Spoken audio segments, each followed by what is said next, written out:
Hello everyone and welcome! It is time for another WizKids Paint Party. I have some fantastic guests with me and I cannot wait to jump into things with them. So please, everyone in the chat, welcome. We have Jen Kretchmer and we have Gabe Hicks, both fantastic personalities from the D&D tabletop RPG community, and they have agreed to join me today to paint up the WizKids D&D Nolzur's Marvelous Miniatures Ogre Zombie Paint Night Kit, which is a all-inclusive kit that has everything you will need to paint this fantastic mini and turn it into this. Now, if this is your first time painting with us, we are going to take a look through the kit and everything it will involve. Our end goal, hopefully, fingers crossed, because we will be doing this stopping at 7 p.m. Eastern Time, 4 p.m. Pacific Time. We will be doing this little fellow. However, if for some reason you need to hop off because life happens, things go on, or if you're going at your own pace, which is totally cool, you can absolutely download the instructions if you type in !instructions 4, and that will come up for you in the chat, and it's just a quick click and away you go. But this is our end game, so we're hoping to end up with this fellow here. Now, if you're also jumping in, you know that we're working with Untitled Champions, and there is a lovely Electrum chess code that is available, and the chess code has already given my next ogre its name. Hate Bear Ruck is our code for today, which means that everyone, meet Ruck. We're going to be painting Ruck today, and he hates bears. It already wrote itself. So that all being said, Jen and Gabe, I would love to have you introduce yourselves before we jump into things. So, Jen, why don't you start us off, since you are the first window above us? Sure. Hello, I am Jen Kretschmer. You can find me on Twitter as @DreamWisp. You can find me streaming on Twitch as DreamWispJen. I'm a writer, producer, actor, creator. I'm one of the authors on Candlekeep Mysteries, D&D's hardcover. I am the creator of the Accessibility and Tabletop Resource Guide. I'm also the creator of the Disabled Pros in Tabletop Directory, which is open and has around 200 people right now. I am part of the cast of Heroes of the Plains, and I am actually in Untitled Champions as my character from Heroes of the Plains, Alindra. And I've been painting minis for almost 20 years. I love this stuff, so I'm so excited to be here today. I am absolutely for having me. Thrilled to have you join us, especially since you have a background in miniature painting, which I think is fantastic. Now, there is a command for you, however, it does not seem to be popping up, so I'm going to tweak that when I have a chance. But do be sure to check out Jen's in Twitter. You'll see it's up right now, @DreamWisp. So go there, and there is a link tree available for you to click, and there is a fantastic resource for you. You can also check out a project that Jen has going on. If you type !access, it'll take you to a fantastic guide for accessibility in the tabletop roleplay community. All right, so Jen, thank you so much for that quick little dossier. Let's go to Gabe, darling. Let's hear from you. Hello, I'm Gabe James Games across the internet. I do cosplay, voiceover, game design. I'm game designer over at Roll20. I've worked with WotC, Paizo, all kinds of companies. And this will be the third mini I've painted in my life. The second one being the Slod. And the first one was a direwolf. That one was easy. I just painted it all brown. So this is going to be a step up from those past two. All right, fantastic. I'm looking forward to helping you with your fourth mini then. Yeah. No, this is the third. This is the third. Yeah, okay, so very cool. Third time's the charm. I am very much looking forward to this one then. Okay, very, very cool. So let's take a look for those of you who are new to these kits. When you purchase this kit from your FLGS, although this one I think has been out long enough where you could find it online, and I always love how this window gives you a sneak peek. Luckily, my camera is blocking the up-the-nose shot. But you get this lovely kit, and it is an all-inclusive little friend. Quick little note for you, though, is if you take your miniature out and you're looking for that little black disc, it is hiding underneath that little platform that is inside the kit. I wanted to make sure to point that out to you. If you're not finding your black disc, take that plastic piece off and it's going to pop up and show itself there. But inside the kit, you get, of course, the Ogre Zombie Mini, who is right here, and you get 12 paints from Vallejo, as well as brushes which are also from Vallejo, that they have the WizKids name on it. And you get a little water cup and these 3 little blisters that can function as a palette for you.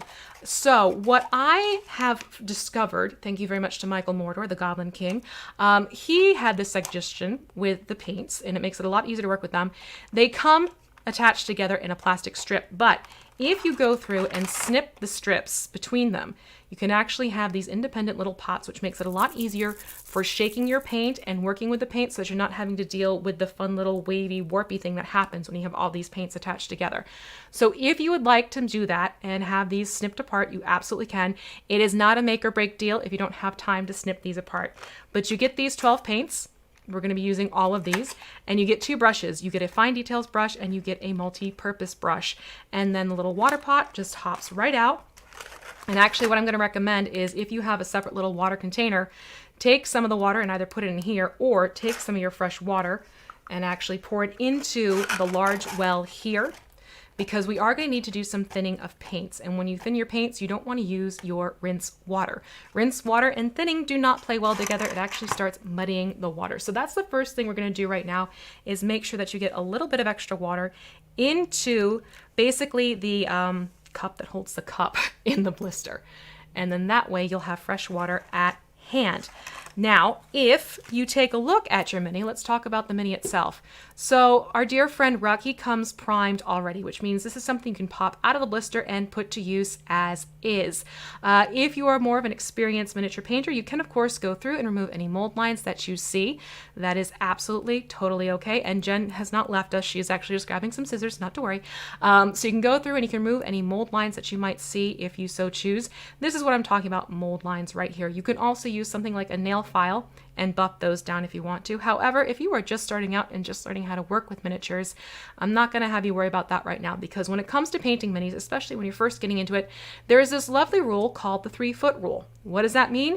That means more often than not, these miniatures are going to be down on a tabletop that is about 3 feet away from the human eye, which means they're not going to see all those tiny little details that my camera is going to pick up right now. So I don't want you worrying about little things like, oops, my paintbrush slipped, oops, that didn't come out exactly as I wanted, especially if you are just getting started. The most important thing is to start getting paint onto the miniature and getting comfortable with working with the paint on the mini itself.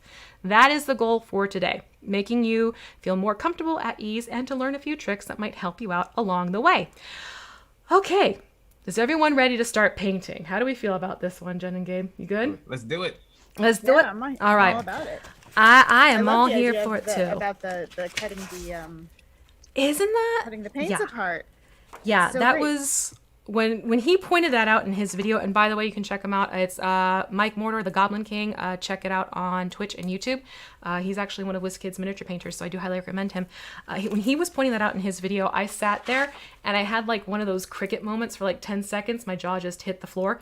And I was like, I have been working with these things for how long now? And I had not thought about doing that. So it was quite an appreciated tip. Absolutely no question. Now, what I tend to do is I work off of a paper plate for a palette because I'm extremely basic. But you can use, if you take the paints out of the wells, you can actually use these little wells in the blister too for mixing and thinning the paints individually.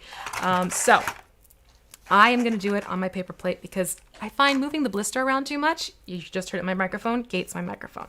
So I'm going to put my paper plate to the side here. And the first one we're going to be working with is heavy skin tone. Pretty straightforward. This is what we're going to be putting on the majority of our Ogre with the multi-purpose brush. Okay. And yes, don't forget, if you also want to get that code, the code command is activated as !code. Kept it very simple. So what I'm going to do is I am going to pop open heavy skin tone. And if you see some of this happening, that is not surprising. It's just something sometimes paint, depending if it's been in heat or something like that, it might well up a little bit. But when you open it up, you'll have this lovely neutral tan color on the inside. If you see anything like oil slicking or anything like that, or it looks like the paint separating, you may need to go in with the base of your brush and mix it just a little bit, and carefully I will add. Don't mix it too quickly or you're gonna like get the paint to go up and over the ridge, which you don't want to do, but you can mix it with the edge of your paintbrush if you need to. What I'm gonna do is actually take my paintbrush base, the bottom of it, not the brush itself, and I'm just gonna dip into the paint over my paper plate And I'm just going to do a couple scoops, quote unquote, scoops worth from my brush and put it onto what is my paper plate, but you can put into your blister because you're not having to worry about a microphone catching every little sound that you're making. And then what you can do is with a paper towel, this is why I recommend making sure you have paper towels on hand. I'm just going to wipe away the excess paint with a paper towel so that I am not painting my hand in process of painting the mini. Although that will come up later. And then go in with your clean water. And I'm going to thin this out a little bit because it's still a little bit of a thicker paint. So to do that, I just dip my brush in the clean water and I put a few beads of paint next to the paint itself. So it starts creating this little bead over here. And when it comes to thinning paints, I like to use food products to help everyone understand consistency a little bit more universally.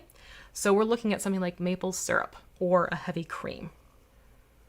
And then I'm just going to start mixing this together to get this a little bit smoother. Reason why we are thinning the paint out is because this makes the paint flow over the surface of the miniature a little bit better without starting to get thick and filling in all those lovely little details that you will see on this mini. So I have it so it's now flowing a little bit more. Okay, that's about the consistency that I want. Think like really thin, cheap ketchup too. That's another one that people might, like, you know when you get those cheap packets of ketchup? That kind too. That's a good consistency. Okay, so next thing we're going to do is talk about holding the mini. Now, some of you may have, and you'll see that Jen has one, which I think is fantastic, a miniature holder. If you don't have a mini holder, that is okay. I'm going to be showing you with my own hands how to work with this without a mini holder. So I'm going to recommend right now, make sure you're holding it by the base, okay? Because we're going to be painting the skin surface area right now. So with the heavy skin tone and your multi-purpose brush, Gabe, you still with me? Yeah. Awesome. We are going to start painting this heavy skin tone onto basically the skin, but what I'm going to note is to make sure you avoid, as best you can, if you slip, that's still okay, you're going to want to avoid the gaping wounds. Okay? So Usually it's the opposite. I know, right? So we're going to go in, but there is a reason for this, and I'll explain it when we get to that point. So we're just going to go in and start getting this heavy skin tone onto the flesh. So this is what everyone needs to be doing at this point. However, that being said, if you decide you want to go rogue, and I don't mean the class, if you want to go rogue and you want to do your own thing, by all means, please do, because what I am going to be doing is every so often, we're going to be stopping and checking the progress to see what everyone is up to. So if you would like to share your lovely submission, what I need you to do is to go to Twitter and use that hashtag WK Paint Party 4 and make sure you tag WizKids and Wizards D&D account, and that way we can check it out in a little bit and see what everyone is up to. That is the plan. So I am just floating this brush across. And again, sort of avoiding the wound areas. If you get a little bit in there, that's not a make or break deal in any way, shape, or form. Also, if you're feeling a little trepidatious about doing that, you can switch down to the fine details brush as you get closer to those zones. I will say, if you try and paint the whole surface of the body with the fine details brush, it's gonna take a while. But at this point, this is what we're gonna be working on. I got this. You got it? Feeling good? I am, actually. Yeah? How about for you, Jen? And How if you you feeling? get nervous at those areas, you can also reduce the pressure you're using on your brush, and the lighter you paint over that, the more likely it is you'll kind of glaze those areas, and your brush won't go into the wells. If your paint is thick enough, like you don't want to. Yeah. But that's just a just in case pro tip. If you No, don't I wanna think switch it's brushes. fantastic. See, this is the fun thing, because Gabe, obviously, you are our ingenue. I'm a novice. I'm basically a I'm commoner here level. for it. I am here for it. But Jen, you absolutely do have experience with mini painting, which I think is such a fun thing to be able to bring to one of these paint parties, because you're able to also throw in what you've experienced and what you have figured out as well as a mini painter. So my question, I am lobbing this into your court. How did you get into mini painting? I was playing D&D, and I was playing D&D on a grid, and we were getting tired of using pennies. And there was a mini shop, like a D&D and gaming store near my friendly local gaming store, which was a little less than friendly because it was very, very old school. And I was one of very few non-guys that went there. And but it took me about 3 years to win them over to the point that we were friendly. But I fell in love with all of the different figurines and ended up just really enjoying painting. I'm very, very, very, I am not a good illustrator. I cannot draw to save my life. I don't work well in 2 dimensions, but I discovered that I could paint because of the shape of the figurines. Something about it allowed me to really be creative, and it's very meditative. And so I started painting figurines for me and for my whole party. And it eventually got to the point that, you know, I was working on a game show, and I did figurines that appeared on the show, and I was doing commissions. And but you know, like I was saying before we started, I stopped painting seriously right before Dwarven Forge became a really big deal, and I'm very grateful because I would be living in an apartment made of Dwarven Forge rather than an apartment, because I would not, that would be what would have taken over my life at that point. But I love it. It's so much fun to paint minis. Okay, fantastic. And I love that it's so easy to fix mistakes. Yes. Like everything can be undone if it goes wrong. This is very true. That's why like I'm saying right now. I just got yep. on the kit. Yep. That's why I'm saying if you should slip, don't worry about it. Don't get stressed. I mean, I just went into one of the open wounds because I was turning the mini too fast, but I'm not losing sleep over that because I already know it's going to get covered up. Not a problem at all. And the other thing people forget is you can turn your minis upside down. You don't have to paint it in the orientation that you start with. That is exactly it. Move your miniature around. It's actually a tip in the guide. Every time you move your mini around, you're helping yourself see a new angle. Another fun thing about moving your miniature around is that your brain stops matrixing the form. So it's actually easier for you to see the details when you're putting it in a position that isn't the usual upright that you're used to seeing humanoid forms in. Same thing for painting eyes. Moving minis is always a good thing. And I know people think, well, it's standing like this, I have to paint it like this. No, that's really not the case. You can hold it sideways the whole time and paint if you so choose. And we do have a command for Jen. It's one of those things I need to go in and figure out why Nightbot's deciding on all of them. I did check. The command is in there. It should be working for everyone, but I wonder if I need to do a redo of that. So I'm going to definitely take care of that during the break. But if you take a look at Jen's screen, look at the screen right now, we have DreamWisp up. So if you go to Twitter and you go to DreamWisp, the @DreamWisp, you will get taken to Jen's Twitter account, where there is a fantastic Linktree link to take you to everything that is going on for Jen. So, pardon me while I clear a little frog in my throat. Okay, so Jen, you've gotten into mini painting and have had some experience with doing so. Gabe, this is your 3rd mini. Yeah. So this is a question that I'm going to start with you and then see what Jen answers in response as well. What was your first mini and why? It was a direwolf. And it was because I had been playing in a D&D game, and my goal was I wanted a pet, basically. And we came across this giant direwolf, and I'm like, that one. But then the DM started describing it, and it had like all these ornate patterns, and I'm like, I'm never gonna find a miniature that looks like that. So I was like, I'll do it myself. And it was far from perfect, but it was fun to try to get into it, because it was just like, okay, you know what? First, I'm just gonna make it all brown, and then I was like slowly adding more and more details to it and getting more and more comfortable. And then I realized like I could customize it to whatever I wanted it to be. It could be an abyssal direwolf if I tried to put those colors into it, and it made me like want to do more of this stuff. So when you like reached out, I'm like, yes, teach me how to do things, because it's an overwhelming world if you don't know where to start. It can be, yes. I'd walk into a store and see like rows and rows of paint, and like 6 different types of red, and I'm just like, I don't know. I was just trying to make a red dragon. What's happening? No, it's very true. That's honestly one of the reasons why I do appreciate these kits, because it takes a lot of that guesswork out for you and it gives you a chance to learn the how to first before you start getting into the why of it all. Yes.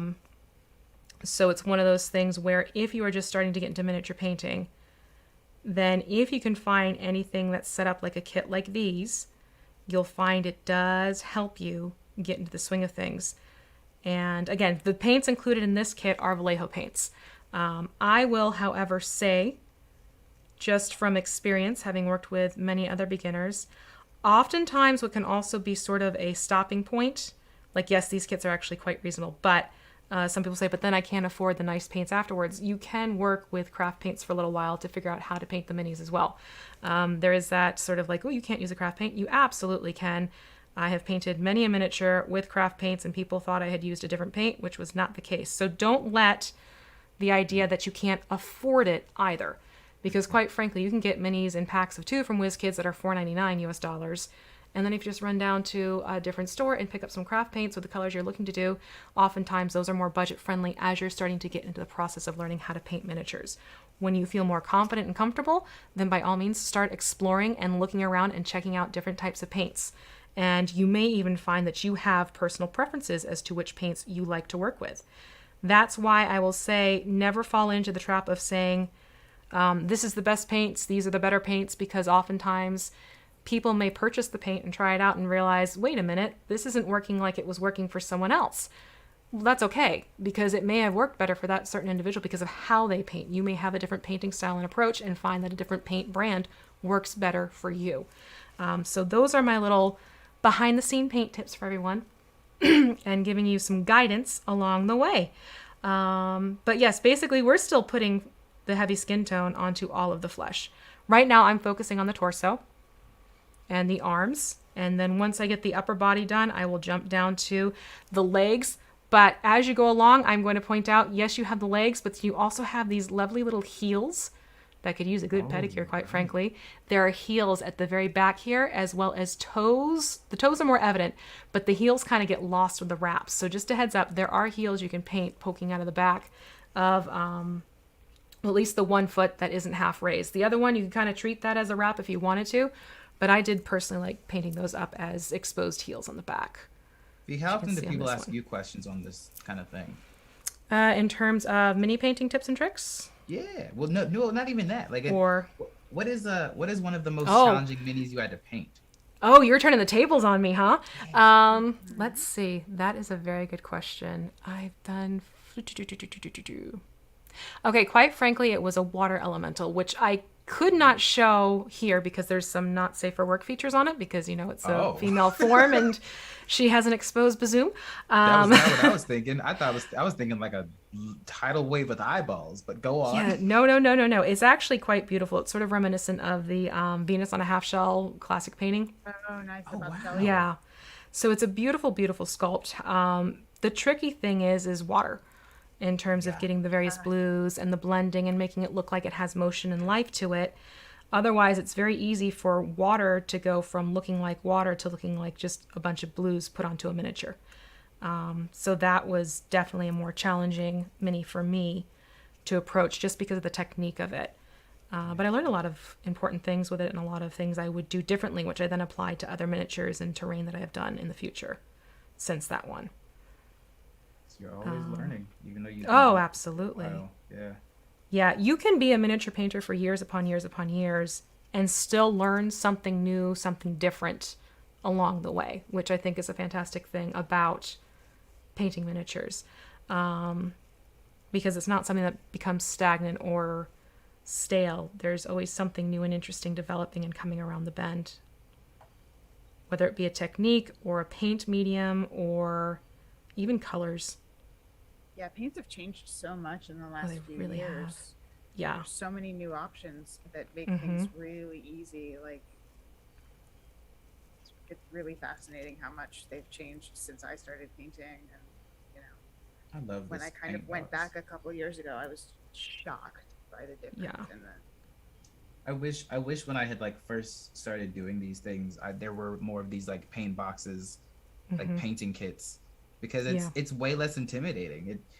It gives you paint that's like, okay, because it's that analysis paralysis of, do I pick the right colors? Did I get the right colors? What are the right Mm-hmm. colors for this? It kind Mm-hmm. of takes away me even having to think about that. Just be like, Yeah. no, here's paint that will work for this. Cool. Yep. No, absolutely. It definitely helps pull away some of that fear and the trepidation. I mean, I'll still get people who send me a message like, hey, I want to paint this mini. What colors do you recommend?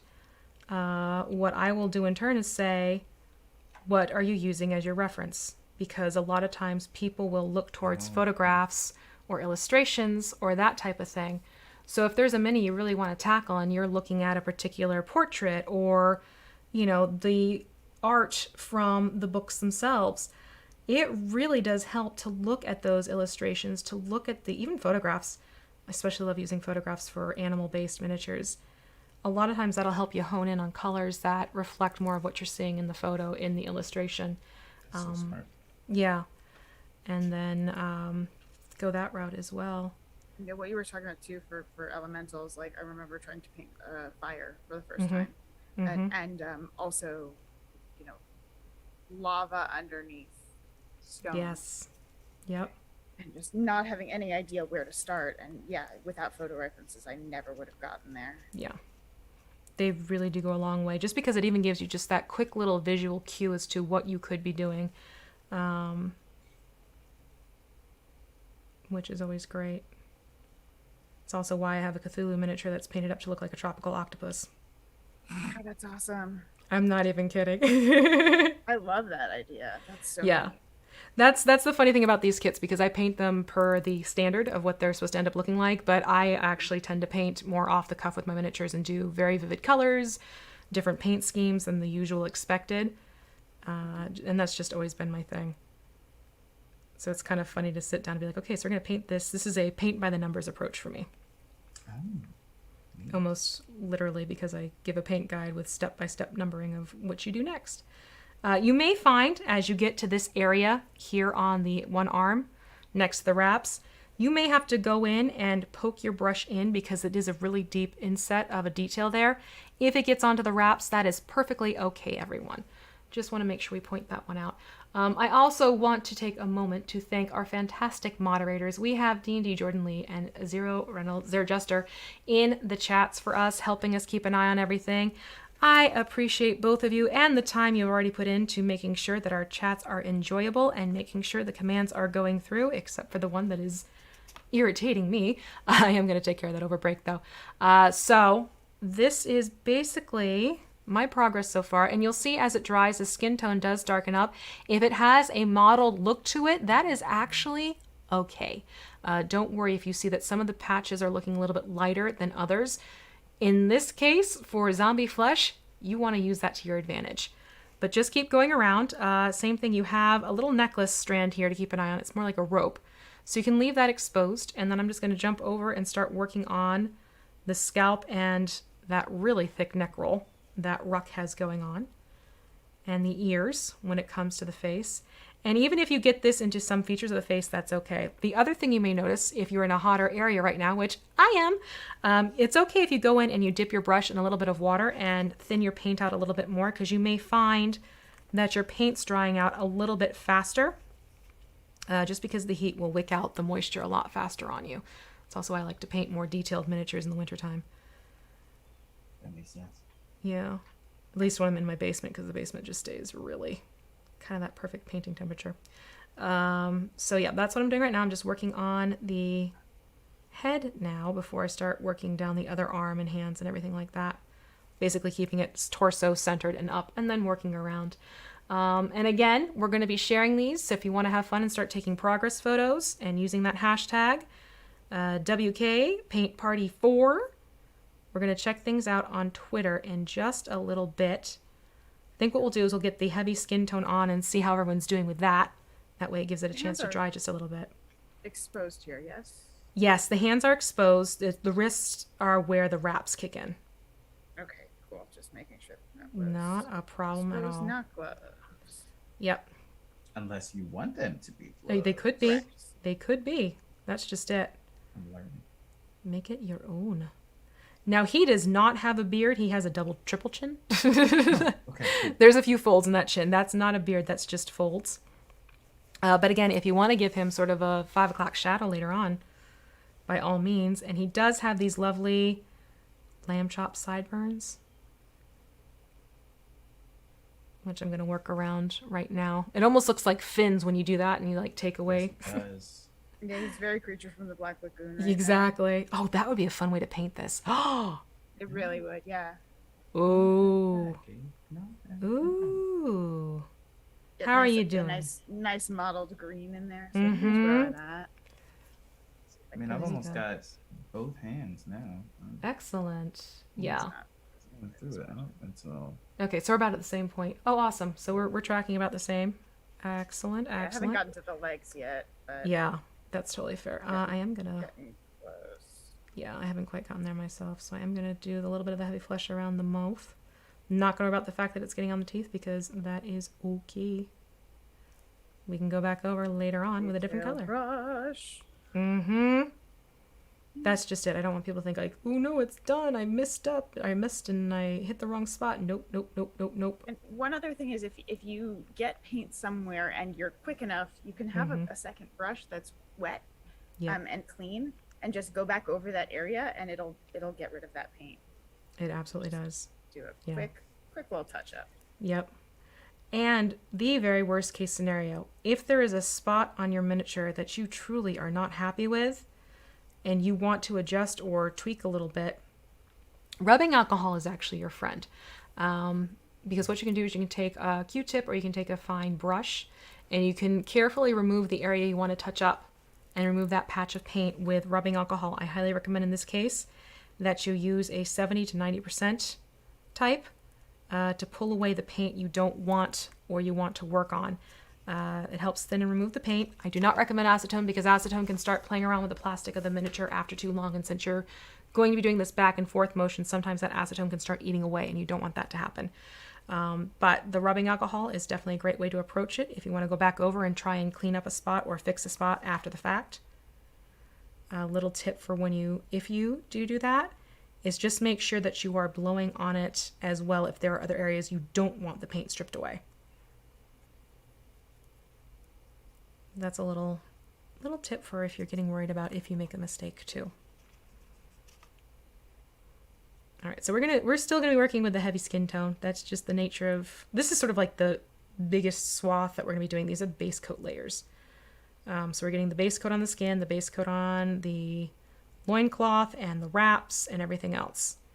And we'll be taking it from there. And again, if for some reason you have to hop off, you do have those lovely downloadable instructions that will put everything to use and you'll be able to go through and finish that up. So, okay, so we're working on our minis currently right now. What I want to know is what is your pet project that you have going on right now? So I'm going to start with you, Jen. What's your sort of pet project that you're working on that you're really excited about that you can't wait to kind of get out there or is just starting to get out there to the general public? So there are a few that I can't talk about, but I'm incredibly excited with kind of how the response has been to the disabled pros in tabletop directory. That's been really amazing. To have that many people,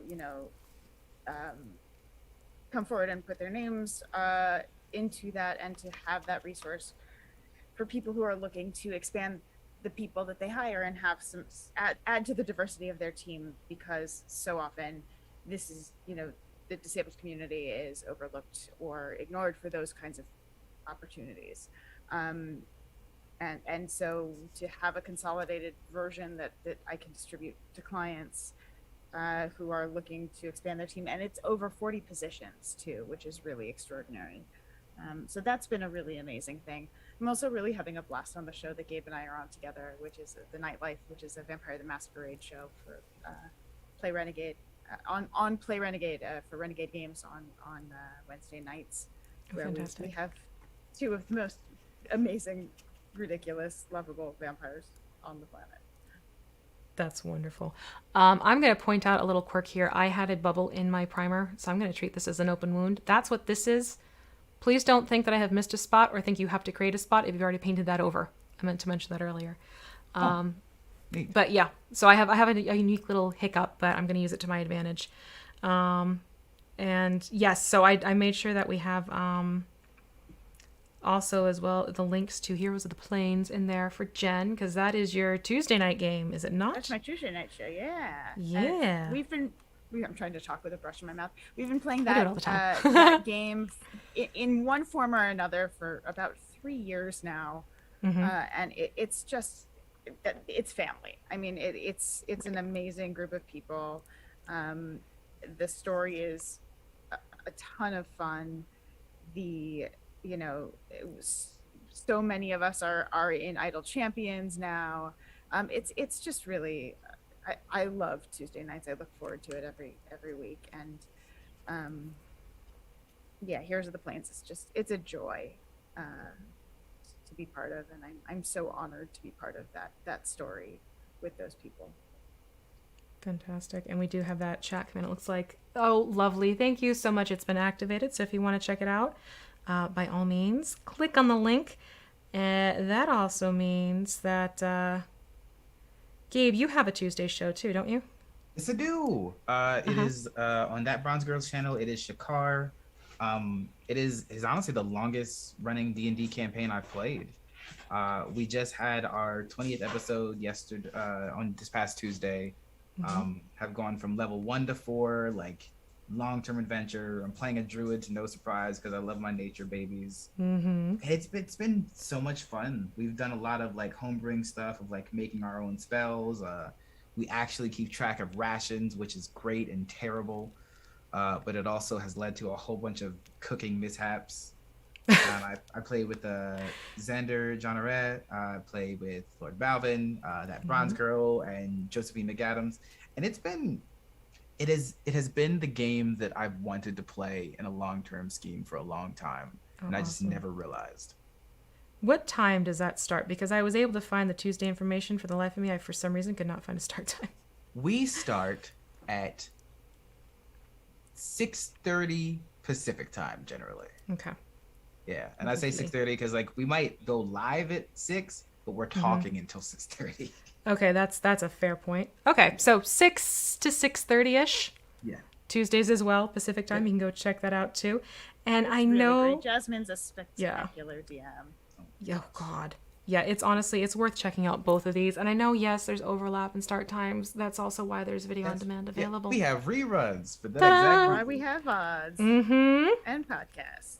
Yep. Please do go check out both. I've enjoyed watching both of them. I'm very much the lurking type more often than not with games because I'll be listening more than responding. Oh my God, I feel that. Yeah. So it's going to get interesting when we get into the undercarriage of the ogre. There are points you're going to want to paint, and I love how these miniatures always put me in the situation of like, how am I going to phrase this and keep this so it's appropriate? So if you need to get in the underside of your ogre, you may find that you're going to have to work between the legs and poke with the brush, and there's really no other good way to explain that. Yep. Get in there, get brave, get the paint moving. And if for some reason, oh God, yeah, it is. Good for them.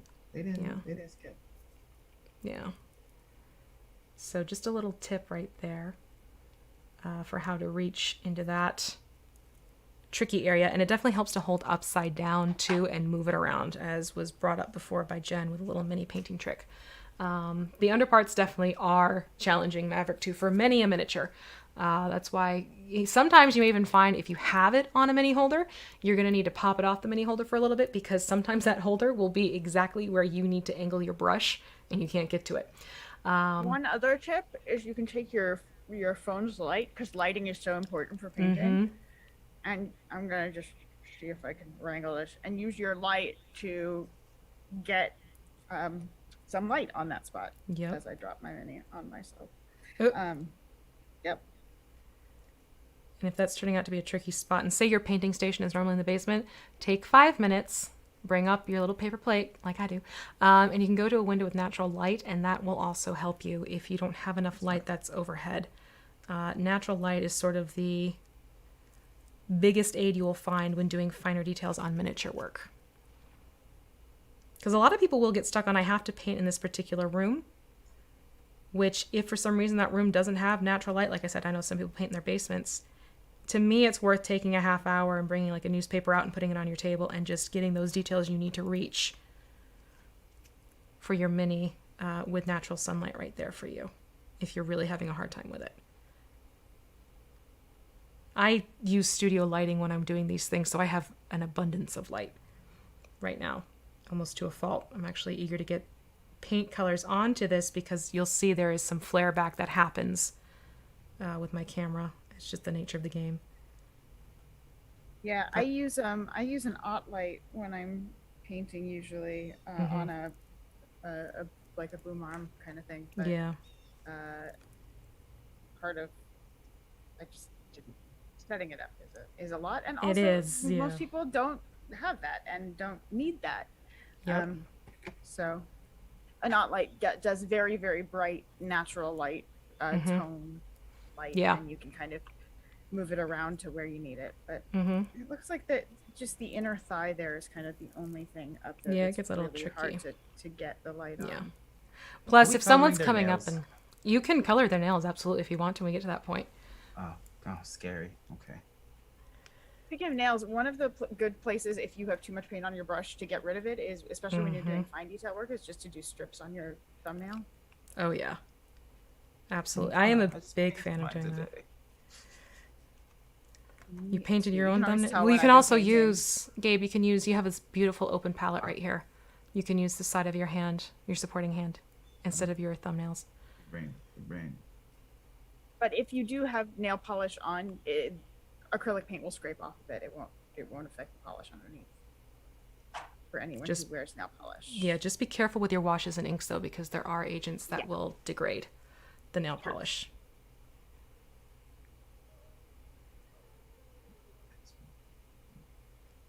How's everyone doing so far? I'm gonna go buy an unpainted dragon after this. I love it.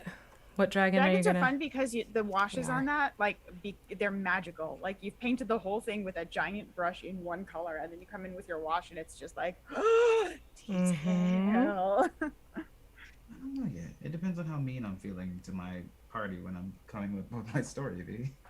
I love it. We'll do a hangout and well, we can figure out ways to paint and chat. To be meaner. It could be a Dracolich. Like, oh God, absolutely.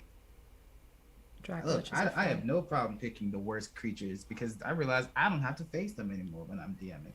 There you go. You get to play them out. Yeah. I have spoken about one too many limits and then have been a player in one too many games. Now it's my turn. So tomorrow, it's not clear whether this is actually happening or not, but there is a very good chance that the anniversary game I'm doing on D&D Beyond at 2:00 with Amy Vorpal and Adam Bradford and a bunch of other fun people is going to be called #Oopsall Lassos because everyone was building Ted Lasso or Ted Lasso adjacent characters we discovered on Twitter. Oh, that is entirely amazing. I'm terrified.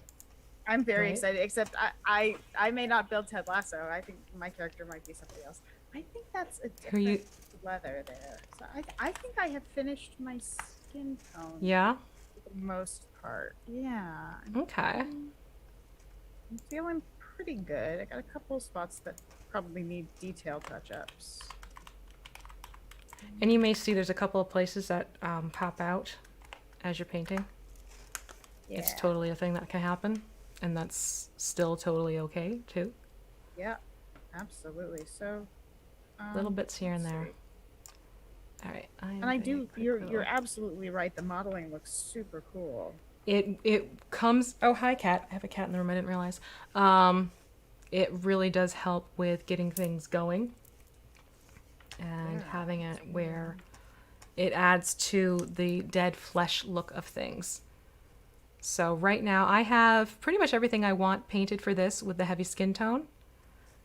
You'll see like right there I missed a little bit with the knees, so I'm going to go back in and get just that spot.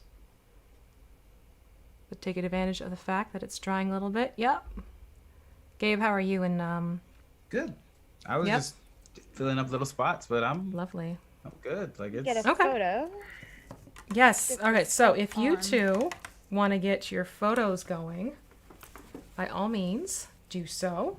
What I am going to do is quick hop over to the submission window because I also realized that was a window that wasn't registering, and we're going to do a quick little fun behind the scene things. All right. So we're just going to have that as buddy, I love you. I do, but this cat wants attention. So I'm just going to leave this fellow up here while I work on getting the windows set up.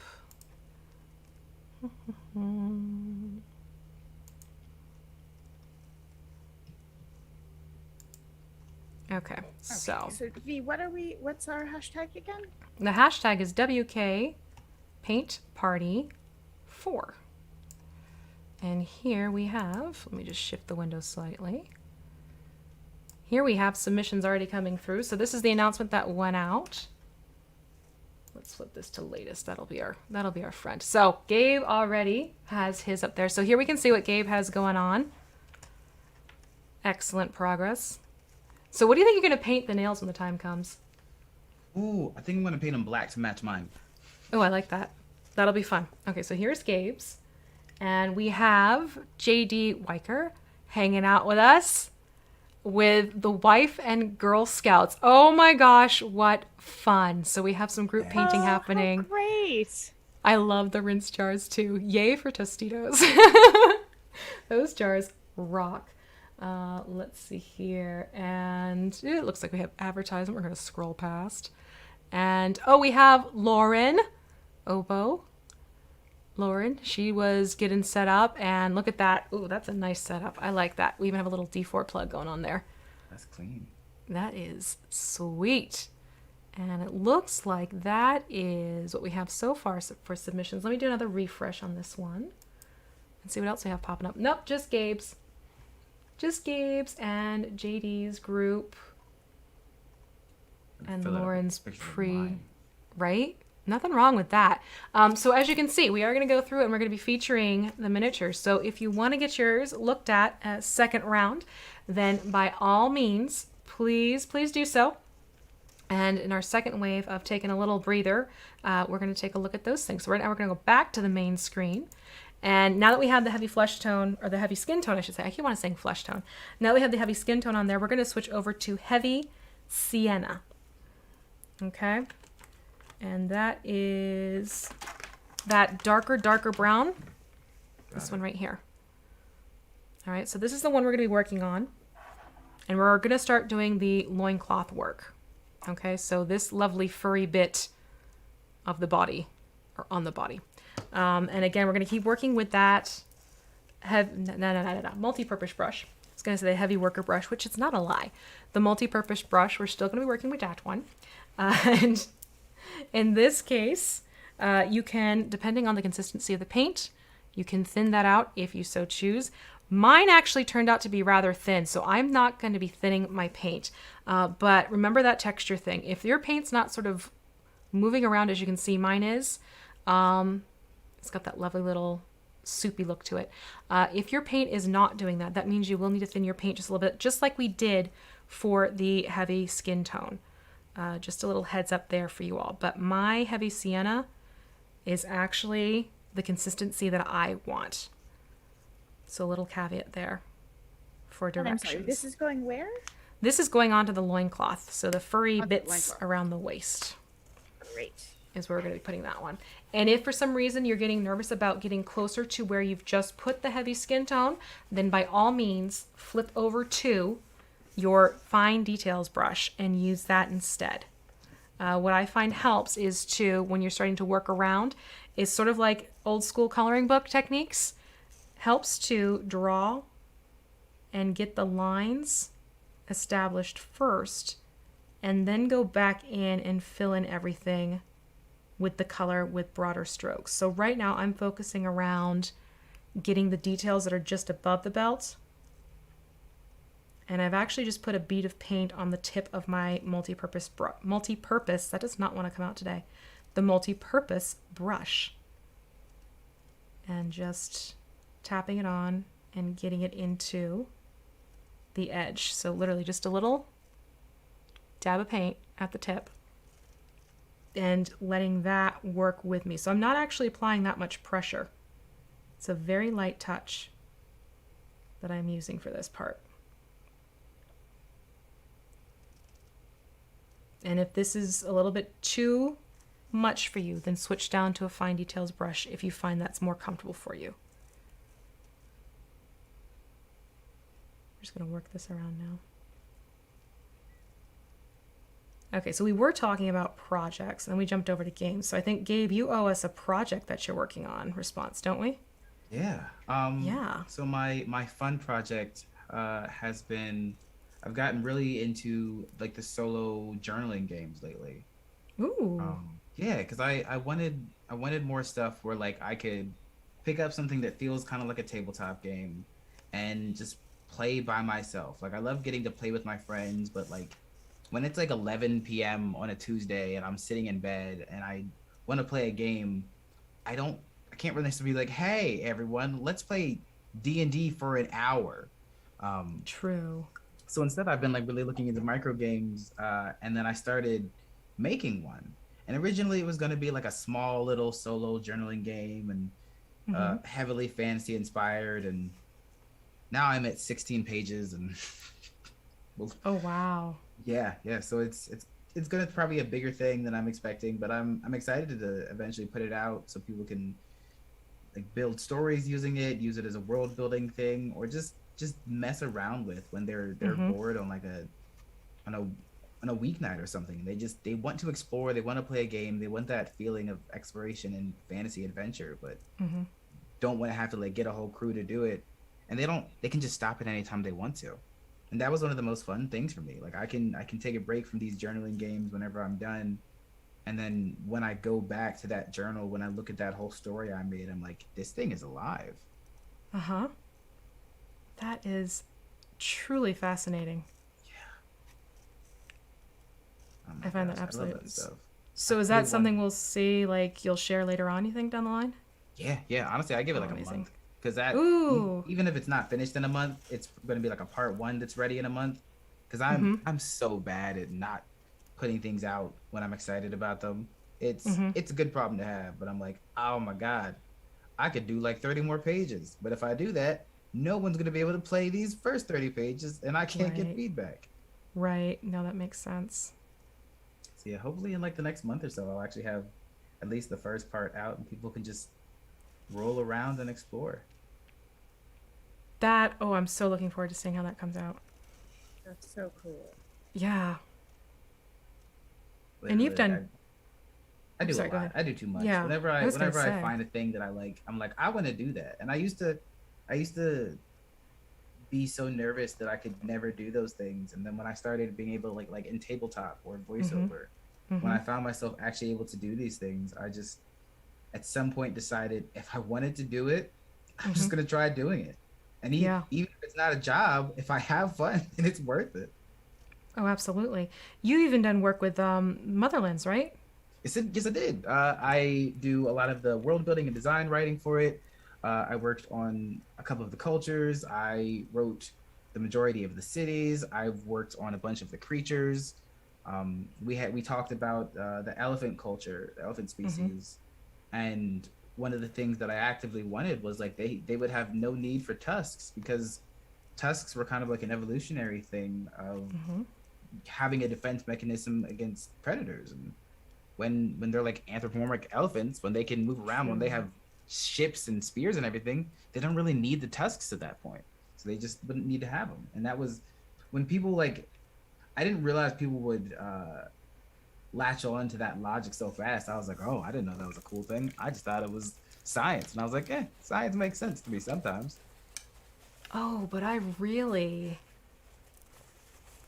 like that. That's really awesome. I loved looking into animals and biology, and then seeing like what like their evolutionary line could have been as things became more dangerous or had natural abilities. And then it's like, well, where did it come from? Like we see plenty of is it an iguana that can change its body to Chameleon? Yeah, chameleon. Thank you. Yeah. So like, what if a chameleon had never needed to evolve in that way? What if some other creature? So chameleons are great, but can you imagine if a snake could do what a chameleon does? Ooh. I don't want to because then they'd be even better at hiding. Exactly. But it's possible. That's where my brain like really, that's when it really just goes running. Mm-hmm. Oh my gosh. Bugs are gross, but Yes. the concept of like dire bugs is something no one ever really talks about. Oh. Mm-hmm. Yeah. Exactly. Nope. And Nope. ants are horrifying. Oh my God, they're brutal. They can live like 100 times their size and weight. Right? You do not want to mess around with. No. No. A Tarrasque is basically an ant and a dog turned giant. Okay, that's fair. Yeah, not incorrect. Yeah, that's a statement that I could get behind. And I love that it was made here. I 100% agree with you, Gabe, about using real world biology to inspire. That is like, the weirder I want my creatures to get, the more extreme I will look at, like more extreme climates I will look at to develop that. Because it just, there's always like the features that things like creatures have evolved to survive in places they shouldn't be able to survive because nothing survives. I mean, you obviously like tardigrades and things like that are really straightforward examples, but there are things like there's a beetle in the hottest part of the hottest desert in Africa that has these ridges all along it, and it'll stand on its head. It makes itself really big and stands on its head upside down all night. So it collects the water, and the water runs down to its face. Like, what? Who comes up with that? That's smart. Evolution. Have you seen those skunks that do handstands? Mm-hmm. And then people are like, "Oh, it's doing a handstand. That's cute." And then it's like, Run. No. Run. That's Aiming. exactly it. Move. That is Like- yeah. Like platypi have venomous back feet. Why? Mm-hmm. Why? Thought that was okay. They're So many cute. things that people think are cute are just genuinely terrifying. Like,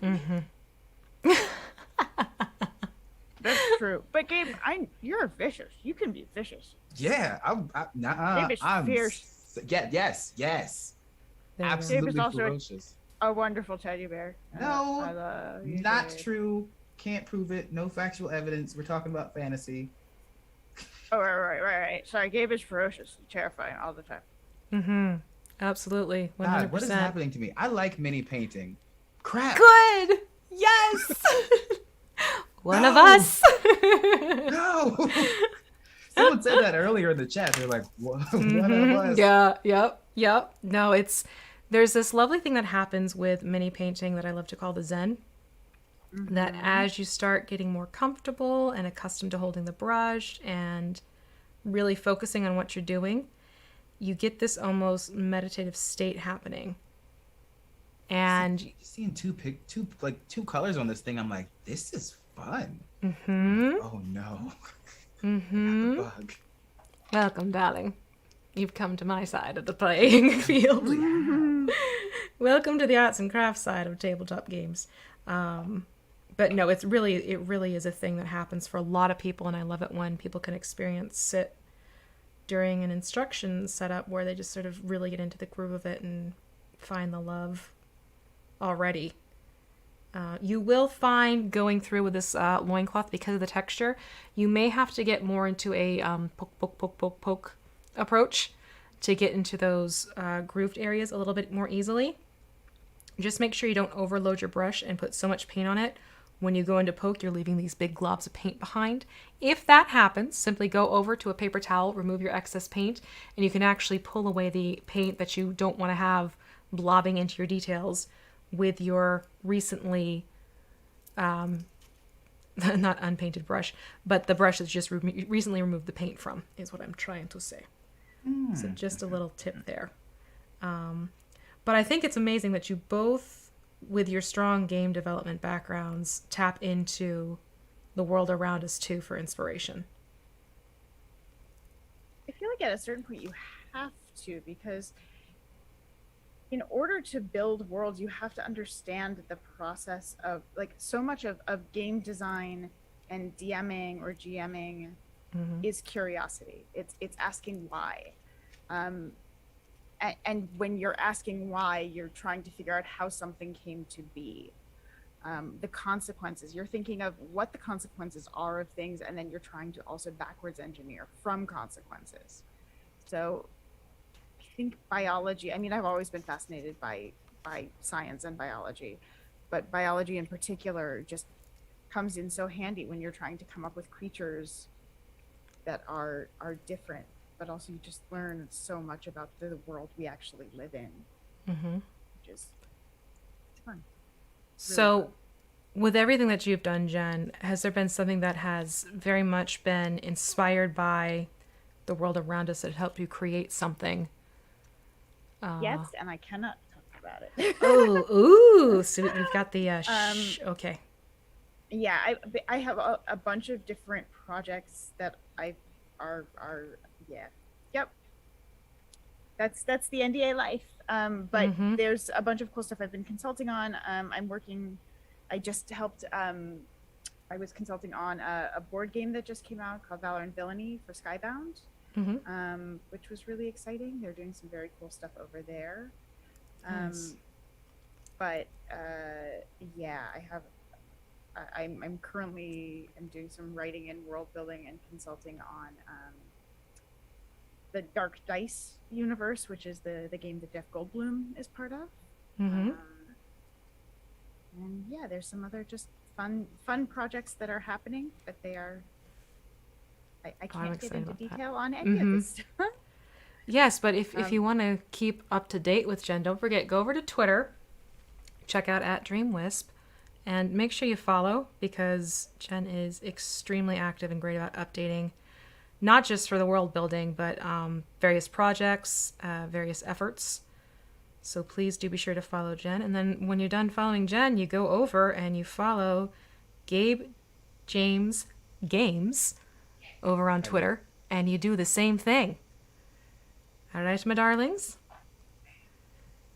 Two people well worth seeing what they have to say and hearing what they have to say. But that's just my 2 cents. I will say, actually, my Candlekeep adventure had some of that in there, because I created I basically was dealing with organ transplants, and sort of taking that and moving that into a fantasy space. Interesting. And so I did a decent amount of research on some different organs and systems in the body, and those got applied to creatures, and in terms of giving them features that they were able to have. That was fun. Oh, that is neat. That really is fascinating to me. The process of, what individuals do to get to creation points that get used by a community of people. Yeah, I'm a research nerd, so anything I work on, I tend to just go down rabbit holes of information, and then jump from there to another place until I find the thing that feels like it clicks and is the right branching off point for a story, for a universe, for a world. That's kind of how I've always worked. I have to find the thing that I connect to for a character or a story or a world before once I have the one thing, then I can build out the rest. Now, what about you, Gabe? What's sort of your starting point when you start building something, creating something? Is it sort of similar for you? You start doing your research, or do you sort of have your aha moment ahead of time? So I definitely have my aha moment ahead of time, and then I just start thinking of as many ideas as I can and just putting them out. And what I'll do is I'll come into them later and parse those are the ones that are the most fun. Because for when I'm world building, I might have okay, I know how I want this story to end, and then what I do is I just, for myself, I come up with a bunch of random pieces on how they can get there. I'm you know what? I definitely want them to be eaten by a gigantic lizard snake that teleports them to another dimension. Okay, well, how the hell should I do that? How the hell should I do that? And Right. that's one of the most fun things for me, because the other thing is whenever I'm coming up with stories or ideas or creatures, my stuff changes a lot in the moment, just because the input from people I'm playing with might change what I want something to do. If someone sees a skeleton and then they're like prepared for it to release a storm of frozen breath because it looks like it was an icy behemoth, even if all it did was shoot hellfire, it's probably going to shoot cold stuff now, because then it's cool to see different changes that people have done. I have had plenty of creatures that I've made that in the end didn't function anything like I planned them to, because it was more fun to let the people be right about what it did. Yeah. Or like I've had hidden cities that existed because someone asked if there was a hidden city below, and I'm like, there is now. Your players will do so much work for you if you do that stuff. Like, and not only that, but they'll tell you what will be fun for them. Yeah. So they're basically giving you cheat codes when they ask those kinds of questions. Oh, absolutely. Okay, The so best. I'm sitting here giving mini painting tips. You two are both fantastic DMs, GMs. What tip, based off your own style, would you want to share? Jen, let's have you start with that response. Start with Gabe. No. I think really listening to your players is a really, really important one. I think they really will tell you so much about what they want from a game, what they are hoping to achieve, who their characters are, how to implement those characters into a world, what is important to them, and within that taking notes and making sure that you have those things, because when 6 months down the line you pull something out of the blue that they mentioned offhandedly ages ago, that they either forgot about, they'll be so excited. So that's a huge one for me. And also part of that is the flexibility and the willingness to throw out what you had intended for them. Absolutely that. Yeah, I think that's a big one. But also just, I guess that still falls under the umbrella of bring the fun, reward people who are supporting other people's fun, and ensure that you as a DM are there to support the players' fun, be a fan of their work, and their characters and the things they give you, the gifts they give you, because it's presents when they are giving you these ideas or these questions. I love that. It really is so true. Just there have been little things that a player has said, and just either the intonation or the focus they put on it for a moment that I want to build on because of clearly it's meaning something to them and wanting to see where it goes. But yeah, I love pulling in what players have to bring to the table, literally and figuratively. Yeah. For me, if you mess up, have fun. Like I have messed up on names so often that it's turned into something else. There was a time when I was doing like a murder mystery, and I introduced another character, and I gave them the same last name as the person they were protecting, totally by accident. And they were like, "Oh, are you related?" And I'm like, "Oh God, yes." So it became narratively canon that was their cousin, and it was totally an accident. But like, I messed up. But the other thing is, when you mess up and you're running this story, 9 times out of 10, unless you tell them, they're never gonna know. They're either gonna feel like it was a fantastic serendipity, or they like figured out the secret that you were hiding from them. And then it's gonna be like, okay, even I don't know what happens next, and that can be exciting. Or if you mess up and you really want to go back, just be like, that wasn't supposed to happen. I'm gonna redo that, because they're also gonna be like, oh, okay, cool. 9 times out of 10.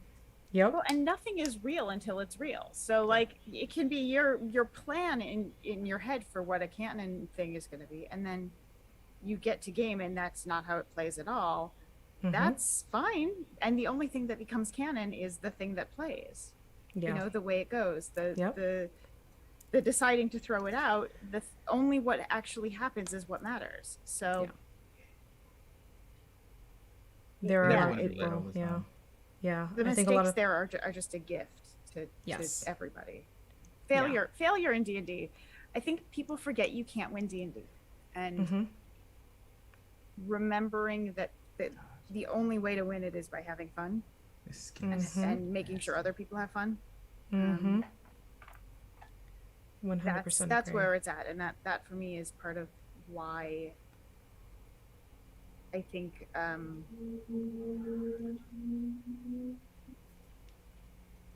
don't know where I was going with that. No, I think it's a very good point. It's so many people get afraid to or are afraid to get involved because of this whole what if I do it wrong? Folks, there is no wrong, whether it is miniature painting, whether it is getting into a tabletop game. You are learning, you are discovering, and sometimes what you discover is actually beneficial for the ones who've been at the table even longer than you have. Little nuances, little changes, questions you might bring up. There is nothing wrong with asking. There is nothing wrong with, like, learning from the mistakes or bringing something new. It is all good, and ultimately, have fun with it is truly the end goal for everyone. Yeah, I think this applies to things like character builds. Like I think there's been such an emphasis on strategic builds for games, and obviously each table is different, and how you plan to what you need for that game is different. But I think when you're talking about things like optimization, and there's nothing wrong with it having a character who is not optimized. Oh, yeah. Because that's the fun for the players. Yep. And that's where the story comes from, and that provides so many opportunities for failure, and particularly when we're talking like really non-optimized characters, like characters who struggle to do the things, because the struggle is the fun, the journey, the arc of becoming better at things. That's what it's about, right? We're telling a story, and a story needs an arc and a journey and a quest for characters beyond the just material quest. So I think when there's kind of a reaction of like somebody isn't looking at their sheet as a set of numbers and instead is approaching it as a character, as a person, for me that's actually the stronger choice. Because I would rather like someone has a strength of 6 and then they get a belt of hill giant strength, and then all of a sudden everything changes and it's become they become a legendary hero because they've found this thing, and then what happens if it gets stolen? There's so much you can do with that. But if you come in and you're awesome at everything all the time, and this goes for mini painting too, and anything in life, if you're awesome at everything all the time, it's really boring. Yeah. There's nothing interesting. The growth is the fascinating part of it. Completely 100% agree. I'm just going to quickly jump in and note that I have put this same color around the fur trim of the wraps. So now my wraps have that lovely little dash of heavy sienna around the top. Oh, the spike is most likely 0 to the fact that Idle Champions, don't forget, get your Electrum chest code, has put in notifications as well. Thank you to the lovely people over at Codename Entertainment. So please, that's most likely what's going on there. So you don't need to break the viewership. Just put it back to the 10, please. Thank you very much. Those are both really, well, actually, the whole thing is fantastic points to bring up when you're going into gaming. So again, we're getting the fur trim with the heavy sienna around the wraps. I'm also going to go in with my fine details brush, and I'm going to do that along, or I have been using my fine details brush. Take it back. No. Oh, I have 2 of the multi-purpose out. This is the problem when you have too many brushes around you. I'm going to go in with the fine details and do the lovely little sideburns that are going on here. And then what we're going to do is we're going to hop over to adding in color into the open wounds. So for the sideburns, are we still using the heavy sienna? Yep, it's still going to be that heavy sienna. So I'm going to put that on the sideburns, and the heavy sienna will also go onto the handle of the Morning Star. Yeah, He makes his own loincloth. What'd you say? Oh God, Makes his own loincloth. No, Matches the sideburns. I hate it. There's a little spot that I missed. V, tell From, me, from, tell me from his his loincloth sideburn doesn't come from his shavings. sideburns. Ib.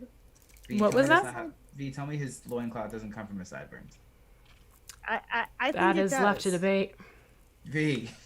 Fully Nope. left to debate. Ruck does what Ruck wants. I'm not going to question Ruck. That's valid. Oh. Plus, it's a zombie, so, I mean, we're not exactly dealing with a high intelligence here, Okay, you got me there. you know? I guess it's impressive if that's the case and they're a zombie anyways. I'll give you that. The little nuances. I want to give Ruck, like, I'm now statting Ruck up in my head, Mm-hmm. and I want Ruck to be Lucky Rucky. I love want to that. give Ruck, like, some interesting reroll mechanic. I love that. That's fun. And also maybe some sort of, like, fey charm. Ooh. That's terrifying. Yeah. I have a whole big patch that I missed to flesh that I'm going to have to go back in. Oh, no. It's okay. That's the joys of mini painting when you turn it to a different angle because I hadn't been doing the mutton chop stuff going on here.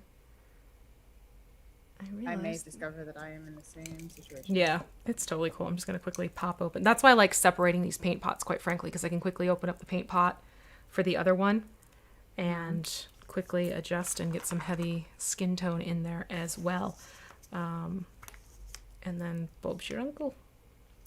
I have a feeling I'm going to need to reapply some skin tone to the top of Ruck's head because Yeah. of the way I'm holding him. Oh, that's a good point. I didn't think ahead, and I could have, but I could have been, There we go. I could have left that for the Oh, last better. thing. Yeah, little nuances that sort of crop up as you're painting along definitely do come up. Let me see here. Yeah, so we're gonna shift over to, once I get this Morningstar handle painted up, we're gonna jump into tan, and tan is what's gonna be going into those open wounds and everything. Because we're getting close to the hour and a half in, what I want to try and do is get it so we get tan into the open wounds pretty soon, and then we're going to put the ink wash on top of that, and that's what's going to create this lovely, gnarly, open gaping wound effect that you see happening here.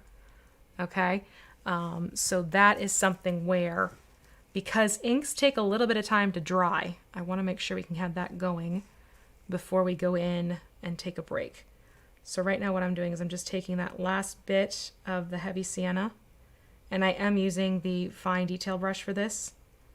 I'm going in and I'm just getting the handle of the Morningstar painted. Nope, paint, not water, to get that going.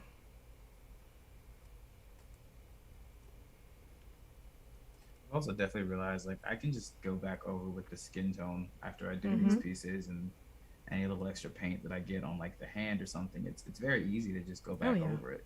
Yeah, absolutely. That's just it. You can always go back. As long as you're not going in with really heavy loaded brushes, you can always go back. I mean, I've worked with kids at conventions. What were those? At conventions who they'd go back and forth the whole time. And they still end up with a pretty cool looking mini, even though they decide to, wait, no, I didn't want that color right there. I'm going to put it over here instead. They were actually a great example of, you know, going back and doing your own thing to the adults who were in the same class.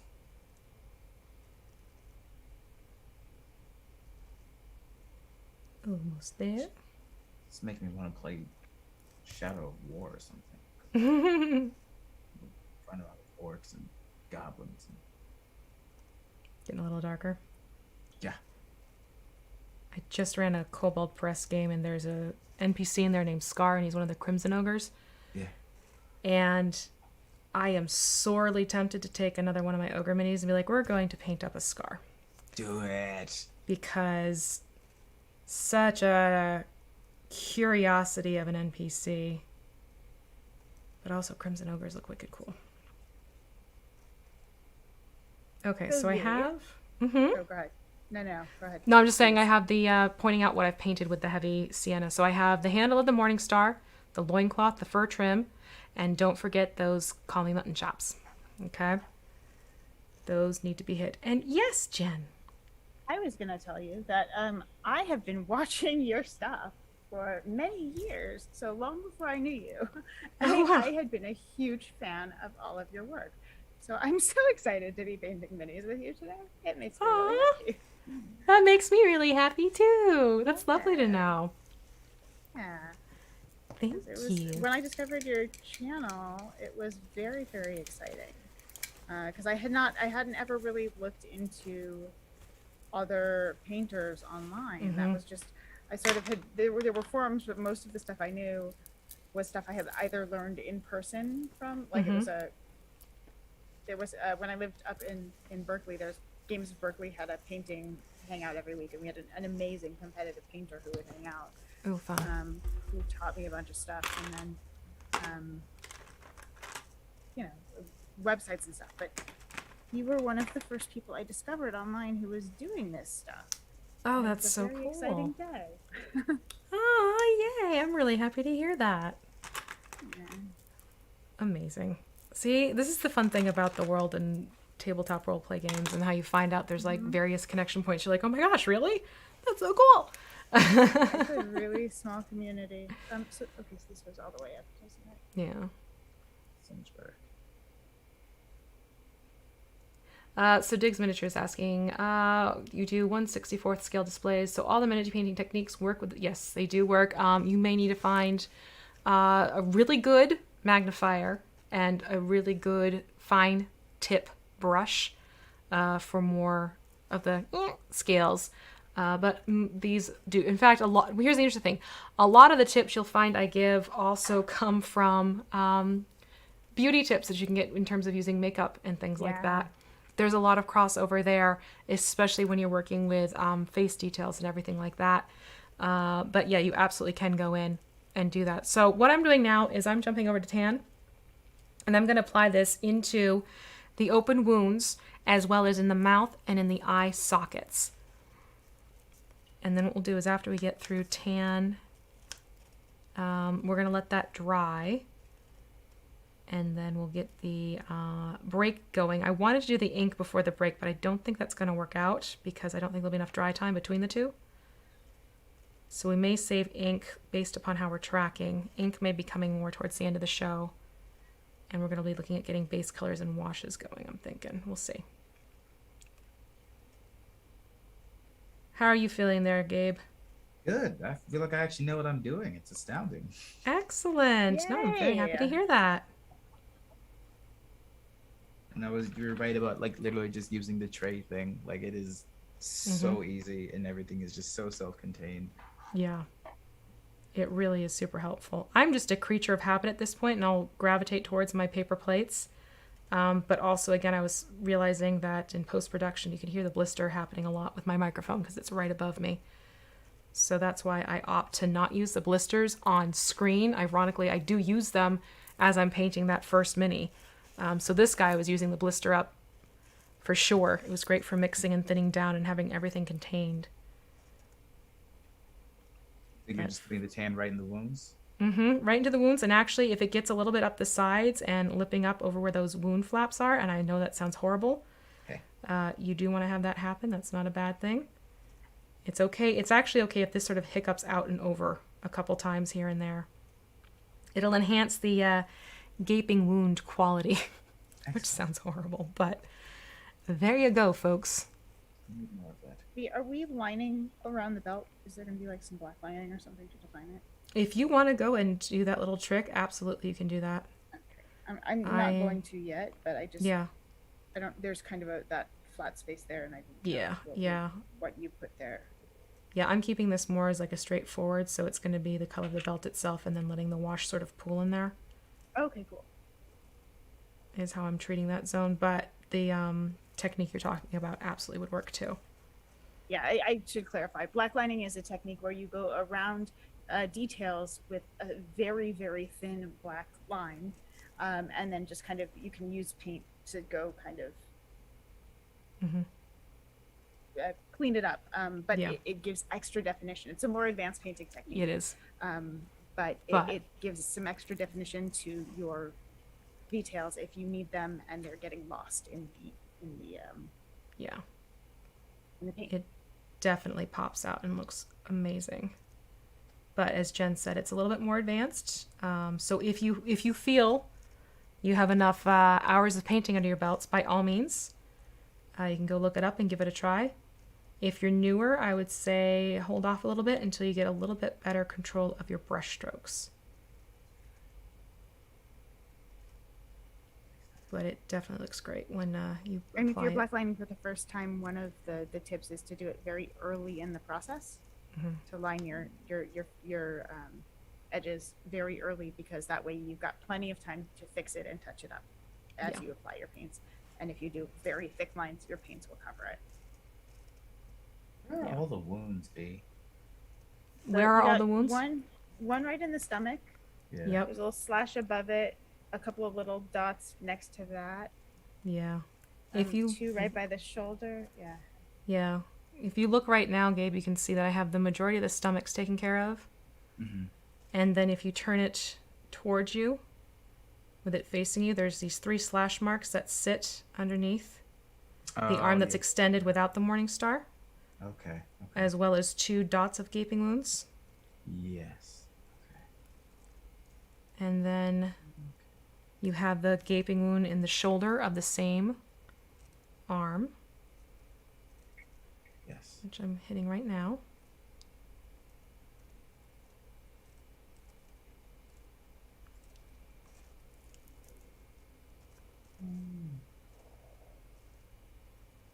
And the other nice thing about this miniature, along with the step-by-step written guide that I have created, you can head over to WizKids channel and there is a tutorial video that can walk you through the entire process for the Paint Night kit itself. Because as is the nature of these Paint Night events, usually we can only focus on certain elements. And in this case, we're looking at the application of base coats. And I'm hoping to get to the ink as well, so that you can get a basic miniature set up and ready to go for the table. This is wounds, mouth, and eye. Mm-hmm. Got Yep. it. Wounds, mouth, eye.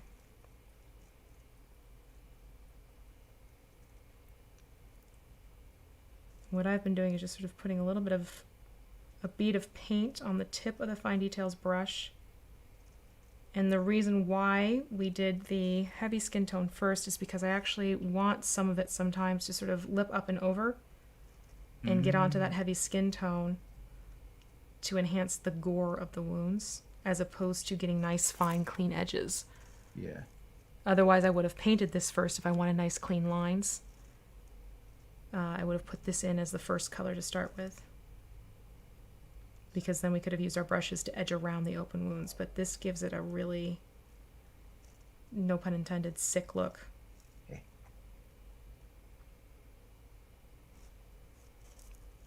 This is always the fun thing too when people start painting for these streams. You see a lot of the top of the heads.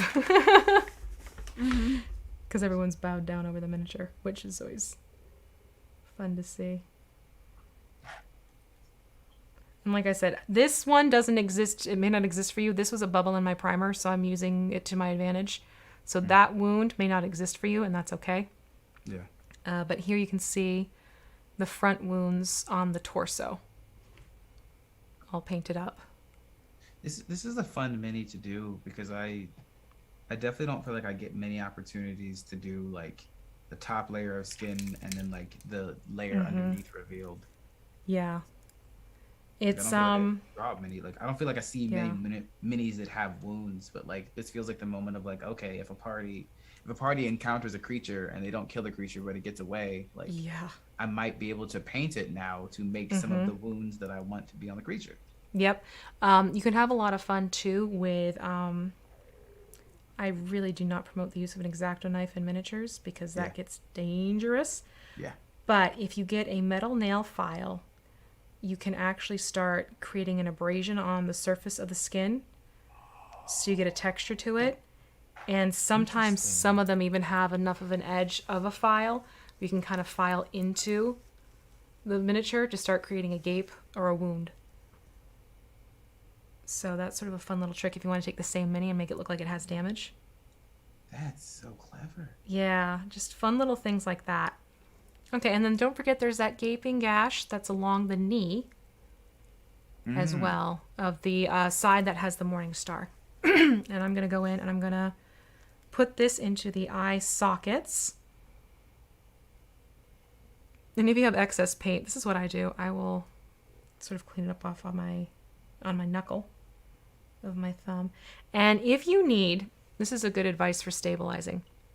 If you need a little more stabilization with your miniature, it's sort of steepling. You can take your pinky and gently press it onto the shoulder of the mini, and that's going to give you more stability as you place a dot of this tan into the eye socket area.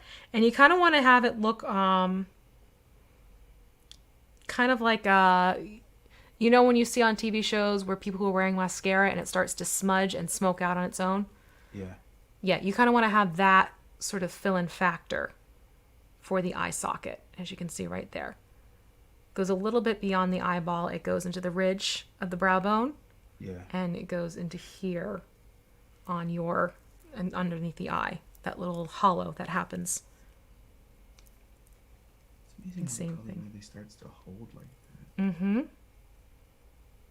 Yeah. Little touches go a long way. They really do. Yeah. Mm-hmm. Oh my god. This is neat. Yeah, it's fun. And then I'm going to put this into the mouth. Don't worry if you get this on the teeth. In fact, do get it onto the teeth. Yeah, it looks really good on the teeth. Yeah. Like Once you and start there's doing also a little more. gash right above the lip too. Like There a little is tiny that. one. Yeah, it's kind of like a little cleft lip situation that you can get into.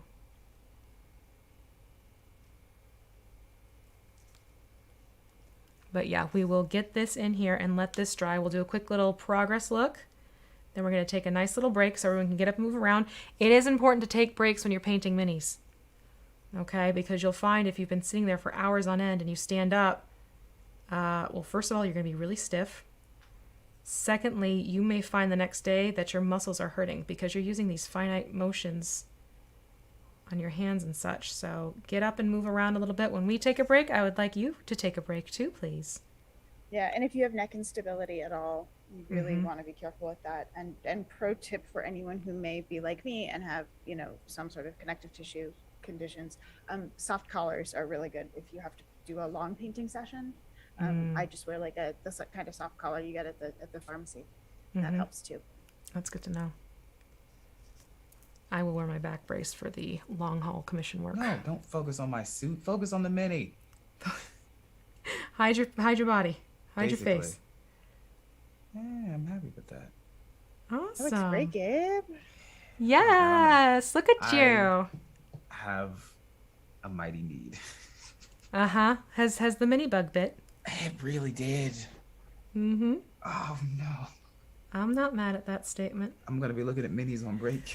So this is where you and I need to hang out one day and we'll just mini paint Yes. together. Yes. Mini paint and cosplay, how's that? Yes. Oh, I'm down. Say less. I'm in. Cool. We'll have to figure out a time and a day. Okay, so this is about what you want to have going on at this point. And we definitely, I know I just licked my brush before you start yelling at me. Old habits die really hard.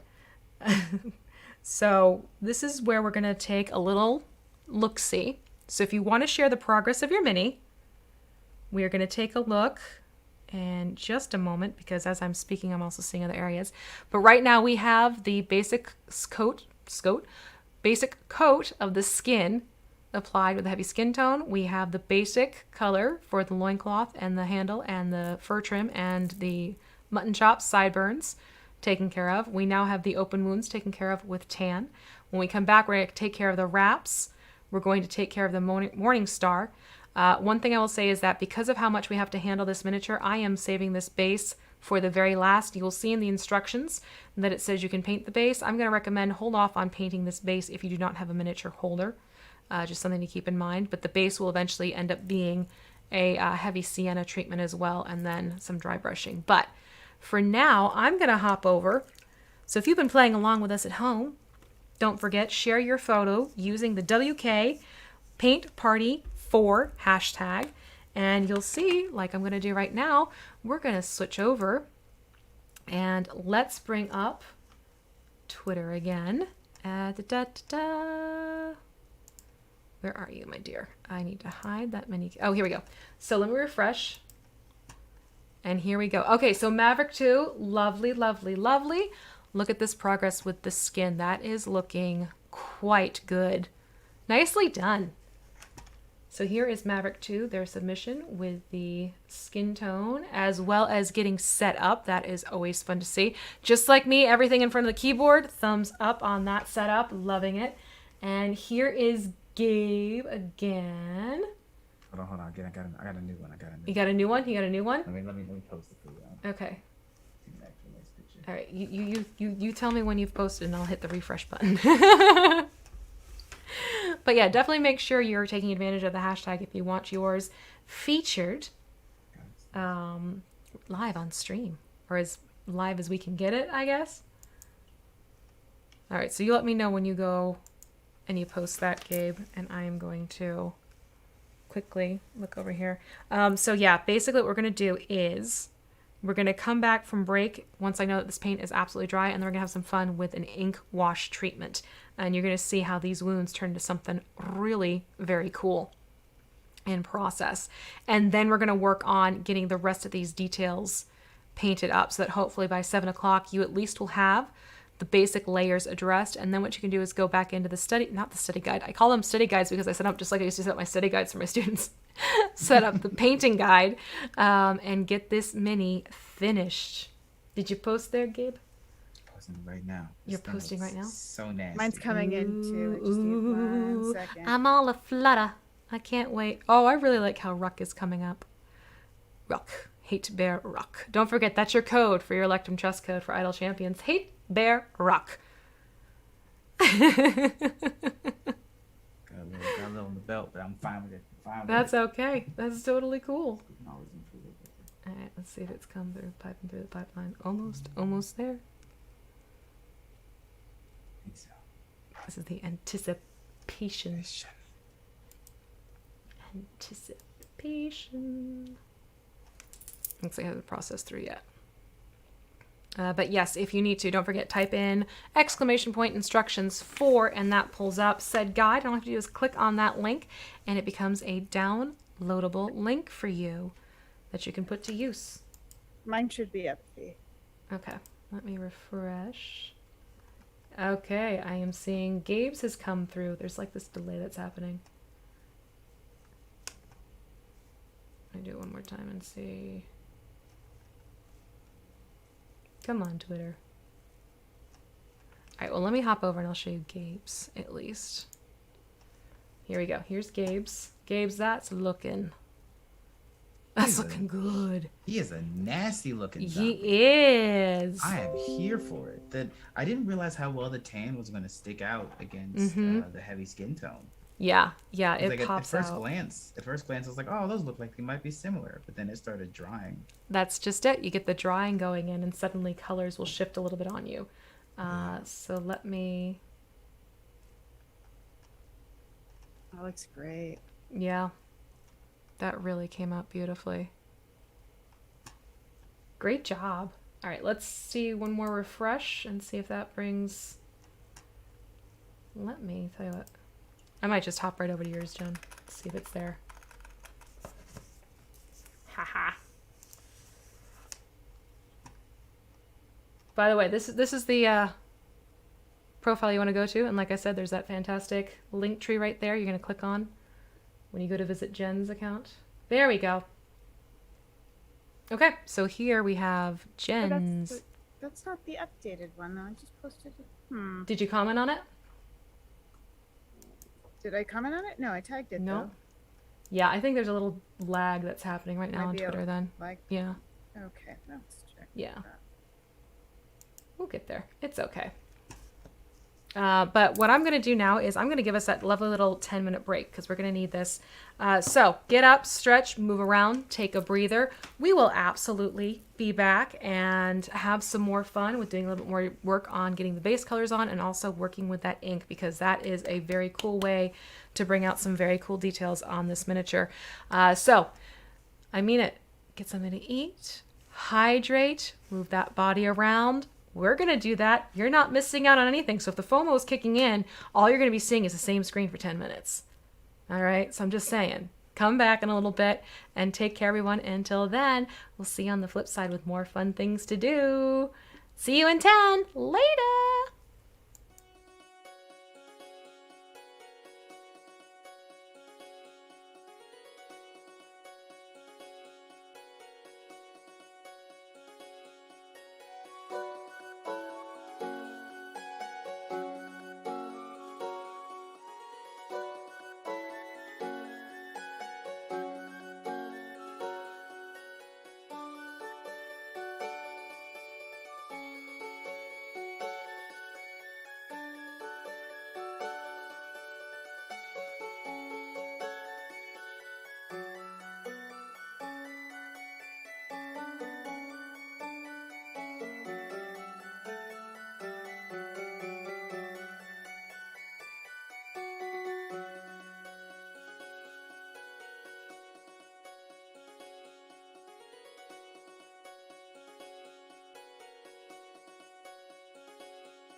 Okay, hold on a second. Why did everyone disappear?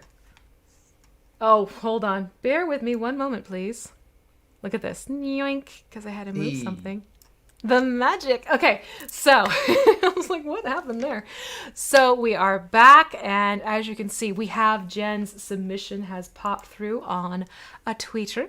So here you can see a close-up of Jen's, and that is looking fantastic as well. And Maverick 2 also had a submission that came through during our break. So again, I'm not kidding. Afterwards, use that hashtag, do a search not only in Twitter, but also on Instagram. You can see some submissions. It is so cool to see what people have to share with everyone using that hashtag WK Paint Party 4. So now that we are back and we are ready, at least I'm ready, I hope you're ready, we're going to go back into getting some more of these details covered with the base colors. What I'm hoping we're going to do is get the rest of the base colors on, then start doing our ink and our other washes, and that way you have 2/3 of the mini pretty much done. So looking at this, what we need to do is let us take care of the Morning Star, and then we're going to go into doing the wraps and stuff. So you're going to need gunmetal for your next base color, and that's going to go on the metal details of the Morning Star itself. So the head of the Morning Star, and I am still debating what to call this. I ended up calling it the finial. I don't know if it's a pommel or what we should call that little detail. And a few other people that I asked were honestly. Yeah. Okay. Right? So the butt of the butt of the mace. I guess. Or the base of the mace. The mace base. Yeah. Right. The base of the mace. So we're gonna go through and get that situated. And the Morning Stub. The Morning Star stub. Yes. And you may find that yours comes out looking, this is what I mean, paint textures can vary. This is like toothpaste. Now I am going to do a little bit of thinning. So if yours has come out like toothpaste as well, you can thin it down because this is too thick. This is actually good. This I can show you, this is too thick of a paint. This is something where if you go in to use it, you are absolutely going to start filling in details and it's going to muck up your mini. So I'm going to go in and I'm going to thin this down with some clean water. The thing with metallics is, do keep in mind, they thin a little bit faster than their non-metallic counterparts. So just be careful when you go in to thin this out because it could catch up on you quickly. But you do want to, if your gunmetal looks like mine. You want to keep an eye on your water and maybe change out your water after you use them. Yes, because the mica. Metallic particles. Yeah. And that can get places you don't necessarily want them if you aren't keeping an eye on it. Which is why you also have that separate water source to thin your paints. All right, so now I have this more of the consistency that I want. I did a small little bit. And you're going to have to forgive me. My voice is getting to be that fun little scraggly allergies kicking in thing. Oh, yep, so that. Yep. So basically just put it up here and put it on here for the weapon. And right now this is the one place we're going to be putting the gunmetal on this miniature. And you will absolutely need to move this fellow around a couple times because there are all these nooks and crannies around the spikes. And if for some reason you slip like I did, you can just go in and quickly, with a clean brush, just going to remove that little bit there. There we go. But yeah, move this around to get into all those little grooves and details here. And then just do that little detail at the bottom there. And I am using the multi-purpose. If you so choose, you can use that fine detail brush. I do find the multi-purpose sort of covers a little bit better than the fine details do. I understand why people just paint minis with their friends. Mm-hmm. It's very chill. It is. I like it. It's a feeling of satisfaction and like seeing it come together. And it's just comfortable it's like that nice comfortable hanging out but like with a purpose. Right.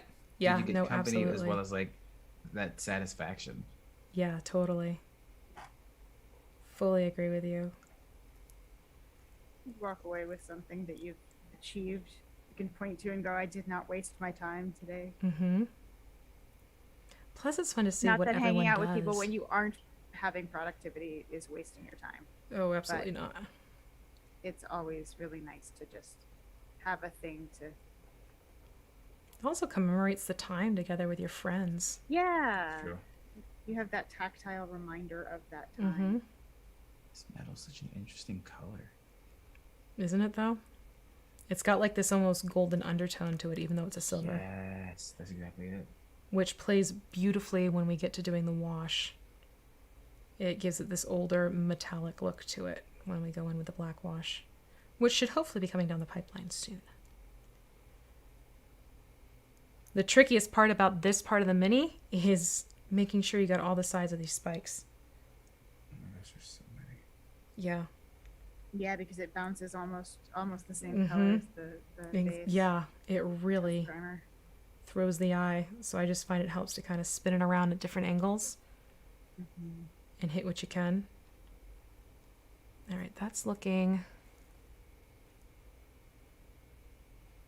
Yeah, that's looking... Just do be careful with metallics too. If you try and go back over, sometimes you can actually lift the paint off. It's true of all paints, but metallics are notoriously fussy in that respect. So my weapon head is looking good. Now I'm going in and doing the bottom here. Luckily, this is just 4 sides and then the inside of it. Slightly easier to paint up. Little dab, dab, dab. Little dab will do ya. Just making sure that I smooth that out a little bit. Here we go. Okay, so this is basically the look of the weapon at this point, between the heavy sienna and the gunmetal. And now we're going to go in and do the... You know what? We could do the belt, which is going to be leather brown. And then we will jump into doing the wraps. I'm going to rinse that really well.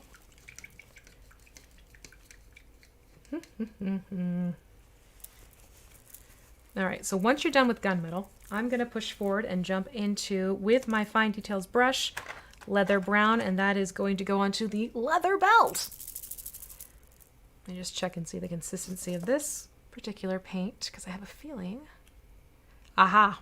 So you may find, and this is what I was talking about earlier, sometimes you may find that these paints have separated, and this is where you get this oil slick on top. It happens. I have shaken this, but sometimes it needs to be stirred, not shaken. Sorry, James Bond. I'm just going to take the base of my brush here and very carefully make sure that it is at the bottom of the pot and do these little circular stirring motions. And then you'll see that the paint is starting to get blended together. So I'm going to do that just a little bit more, because what you want to do is get rid of that oil slick look that's living on the top of the paint.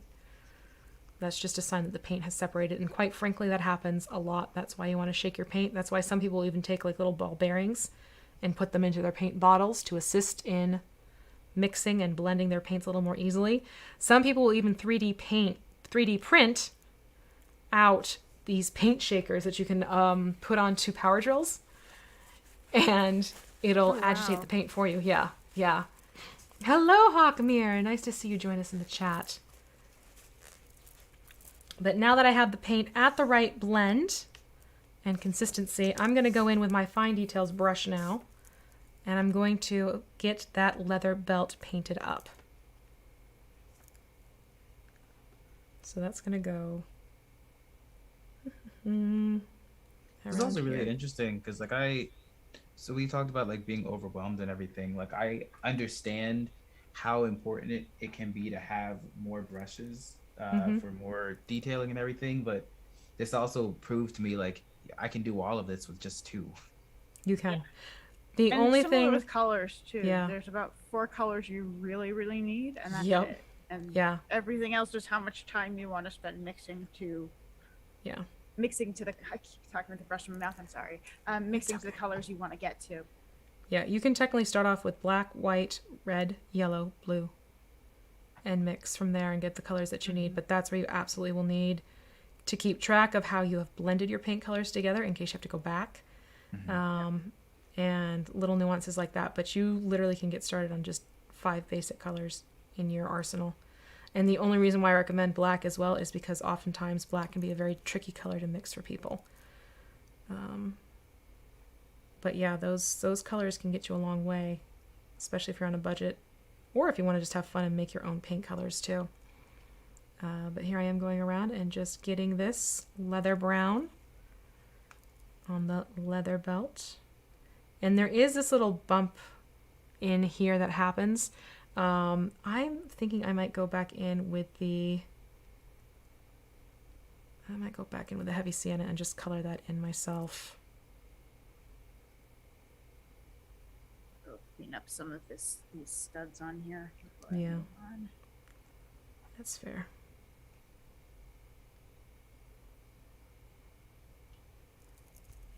And then once you're done with the belt, we're doing a black wash on this though, right? Mm-hmm. On the metal. Okay. Yeah. Oh yeah. There's a black wash that's going to be happening on the metallic. Okay, then it's not that important. It really isn't. Yeah. First, when I saw all of the paints in this, I was like, "That's terrifying. That's so many paints. That's so many colors." But we've already done, well, there's a good chunk technically. Yeah. Now. Yep. Oops. As I bump my camera. Sorry for the wobbles, folks.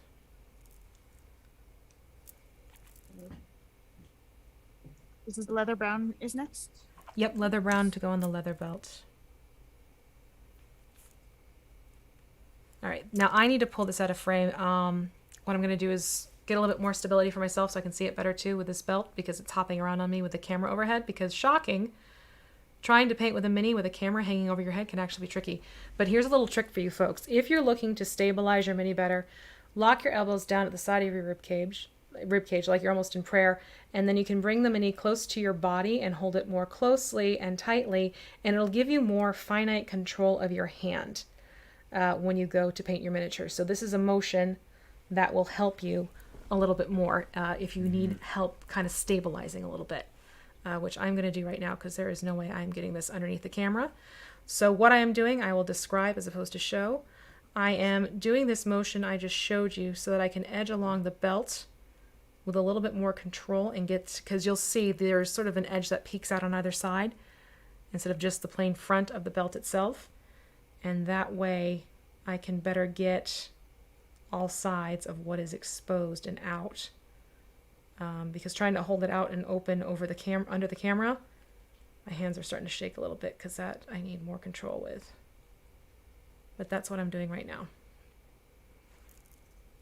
And I'll pop it back in as soon as I get everything addressed, for the belt at least, with leather brown. And you could get yourself... Oh, go ahead. No, go ahead.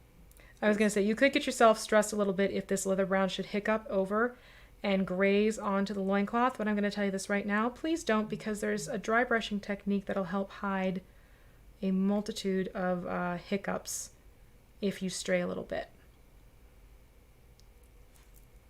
So just a heads up for that little bit. And yes, Jen. Oh, I was going to ask, the kind of belt loop things, are those metal or are those... Those are leather. Those are also leather. Yes. So it's just a straight wash on the, or a straight coat on the belt. Yep, just a full coat of the leather brown. You could go back after the fact and make that metallic if you wanted to. If you've already painted, I mean. For those of you watching and you want to do that, you can go back with the metallic and put that over. Just make sure you let this dry first before you try putting the metallic on top of it, if you want to give it more metal details.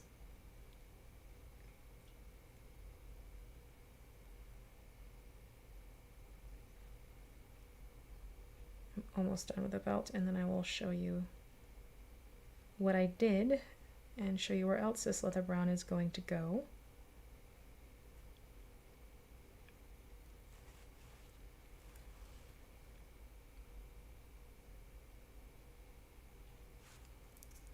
Almost there.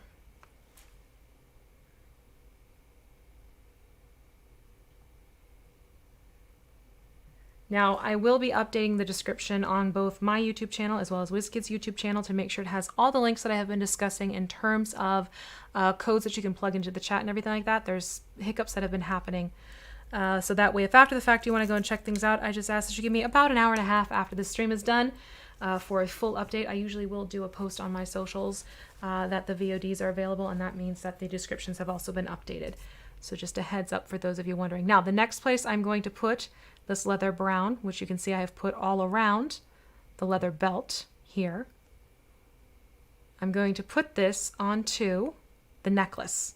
All right, so it's going to be these fun little tabs as well as the band itself. So here, let me show you the painted fellow so you can see what I mean. So that leather brown is going to go all around the necklace. Again, keeping with that fine detail brush, which means I am also going to pull this out from under the camera at some point because some of these get to be interesting angles just by nature. And it helps to have that little bead of paint at the tip of your brush again, and let the paint really do the work, less the brush.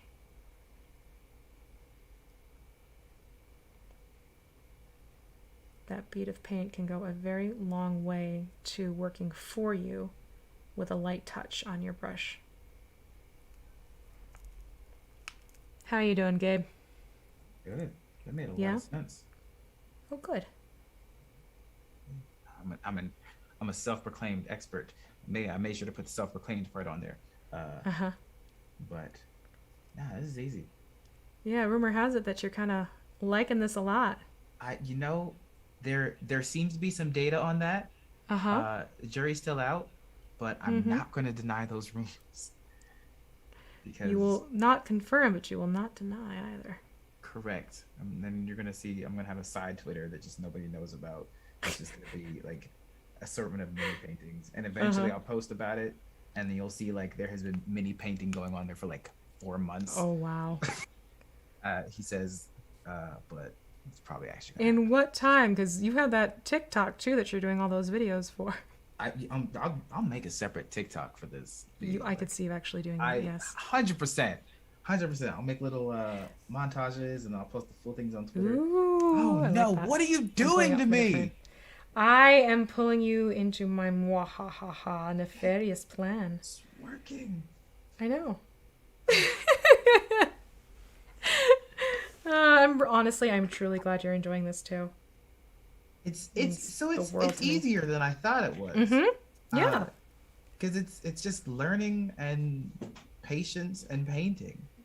That And it seems really way is. more intimidating than it actually is. But like even right now, like if this was all I had and presented, like it's a mini that I could show to a party. They could see what's happening. Like there is a character. Exactly. What the heck? What happened? Real. It's real. Ah, It's really real. it's really, really real. They're still gross looking, but that means I'm Yeah. doing a good job. Exactly. I've pulled out from under the camera again because these are angles I cannot hit with my little buddy hanging above my hands. Okay. But it's basically the same concept. I'm pulling in my arms nice and tight. I've actually steepled my pinky against the mini to help give me even further control. Make sure it's a dry spot. And then you can see I have that little bit, and this happens as you paint along. I have that little bit. Part of me is ready to leave that to chance and see if the wash will fill that in, but I might just go in and give that a little bit more of the heavy skin tone. But there's the necklace and there's the belt. I'm just going to do a quick little adjustment here with paints. And like I said, that's just it. You will have some back and forth that happens. And there is nothing wrong with going back to fill in and fix as you do. That is an absolute thing. Okay, so I want to talk about cosplay with both of you.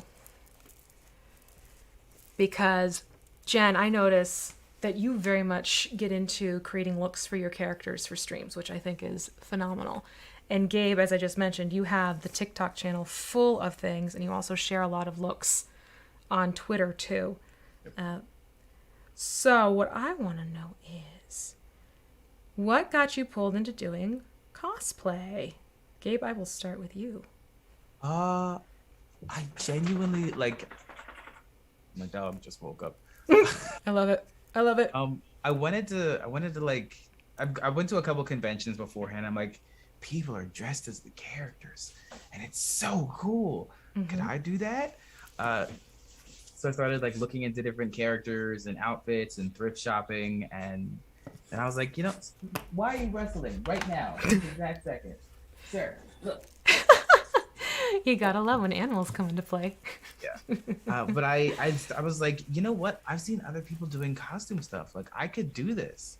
And the first ever costume I did, I made most of it myself. I got a black morph suit. I cut out pieces in foam and dyed them black and yellow. And I made one of those little like shadow heartlesses from Kingdom Hearts, and I would just like wiggle around a lot. And it was so much fun. And it was so much fun, like just being the character. Like people couldn't see who I was. I was just this figure, this character, and got into it. And the reaction was like, I love doing this stuff. I love seeing people excited about these outfits and this costume stuff. Yeah. It's everything I wanted. Oh, amazing. That's really, see? And I also, it speaks to me the fact that you liked that others were enjoying it too. Yeah. Because that's another reason why I do a lot of what I do in the community, because I see the enjoyment it brings other people.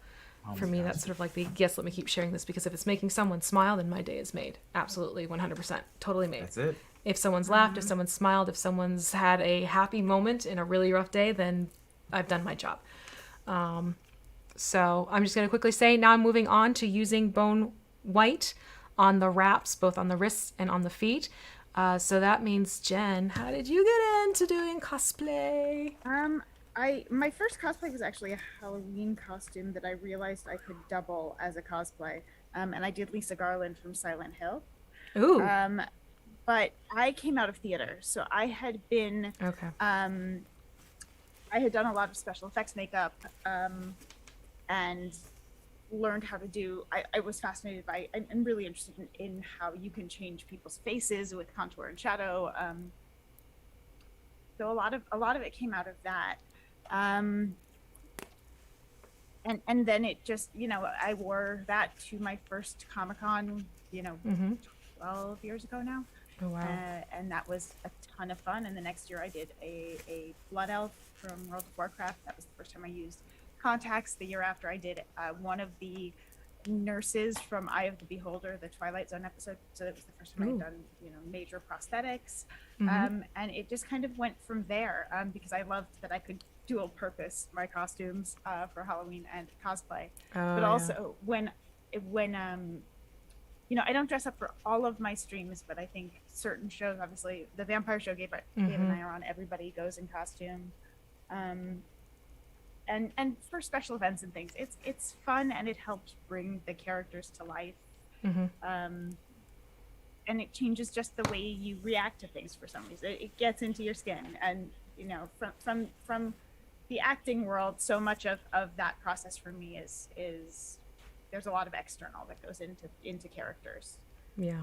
In that way, when I'm playing a character, when I'm thinking about characters, it's very internal. But when I'm actually when I'm playing a character, it becomes much more like, if I can see what they might look like, or do things that are suggestive of their personality, or I don't know. It's really fun, and it's just, again, people react to it in a way that's so exciting that it means a lot. So that makes it all worthwhile. That makes it all worth it. So for you, what's been like your most favorite cosplay that you've done so far? I really loved the Blood Elf costume, because that was the first one I really designed from scratch. Everything else was assembled from pieces I found. Can I just take a second and get some advice from you, Vee? I have some paint that's it's pretty. Did it dry out on you?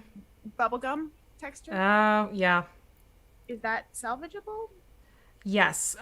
What you can do is take out a small portion of that. What you may find is you're going to have to dip the bottom of your brush into the pot and get to the bottom of the pot and try and find, there should be some paint in there that's salvageable, and you can thin it out even further with some paint.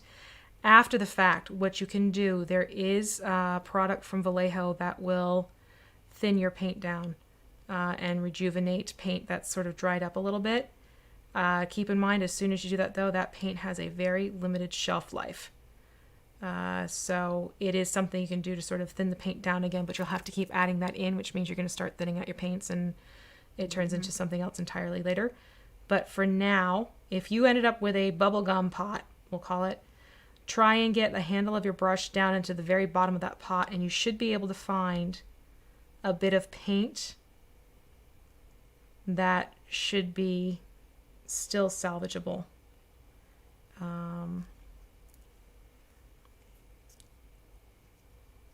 Which, you know, is a thing that can happen with the pot style types of paints. So that is something else to mention when you're just getting into the craft. If you know you're not going to be painting your miniatures often, I do recommend you get bottle style storage and not pot style storage paints. So if the brand is more of a pot style, I would hesitate to recommend that simply because you may not be using it as often as you need to use it up. Get something that comes in a bottle form instead. Or transfer. Yeah. Can happen too. Yep, you can switch over. May have to go grab them. Okay. Figure out a backup. I might be able to blend the off-white with the leather brown. Yeah, that's the other thing. If off-white is still okay, you can do 1 part of leather brown to 2 parts off-white. Perfect. And that should give you a similar tone. Or you can even use heavy. I hesitate on heavy skin tone just because that is so close to the skin tone that we're already doing. Yeah. I think I might be able to make this work. Okay. Nah, it's too short. Is it too far Okay. gone? Yeah. So then okay, regroup. Yeah, off-white, 2 parts of the off-white to 1 part of the leather brown should give you a ivory-ish, very light tan color, which is what we're aiming for. Might even be able to throw a little dead flesh in there too. That's going to be used as a dry brush, which is why I haven't recommended that one. Got it. Never mind. Yeah. I'll not do that then.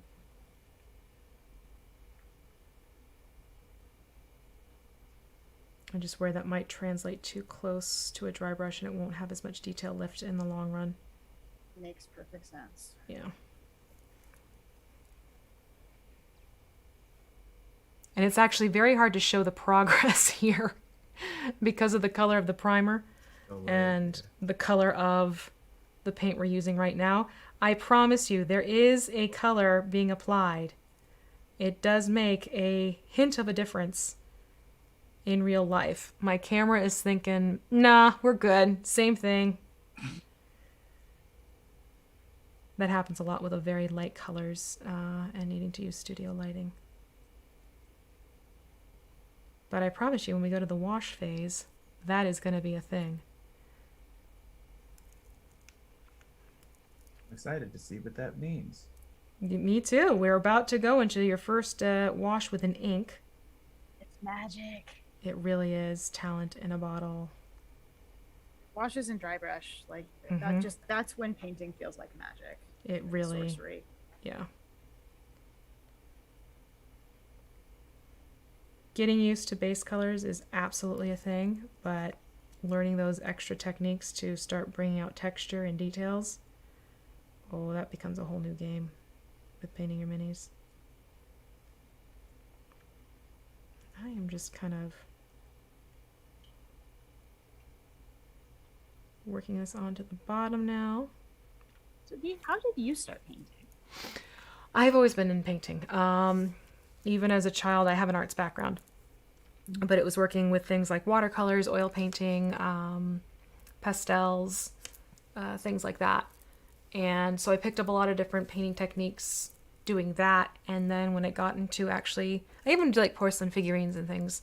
But when it came into miniature painting, I realized there was a lot of what I already knew that could be applied to this.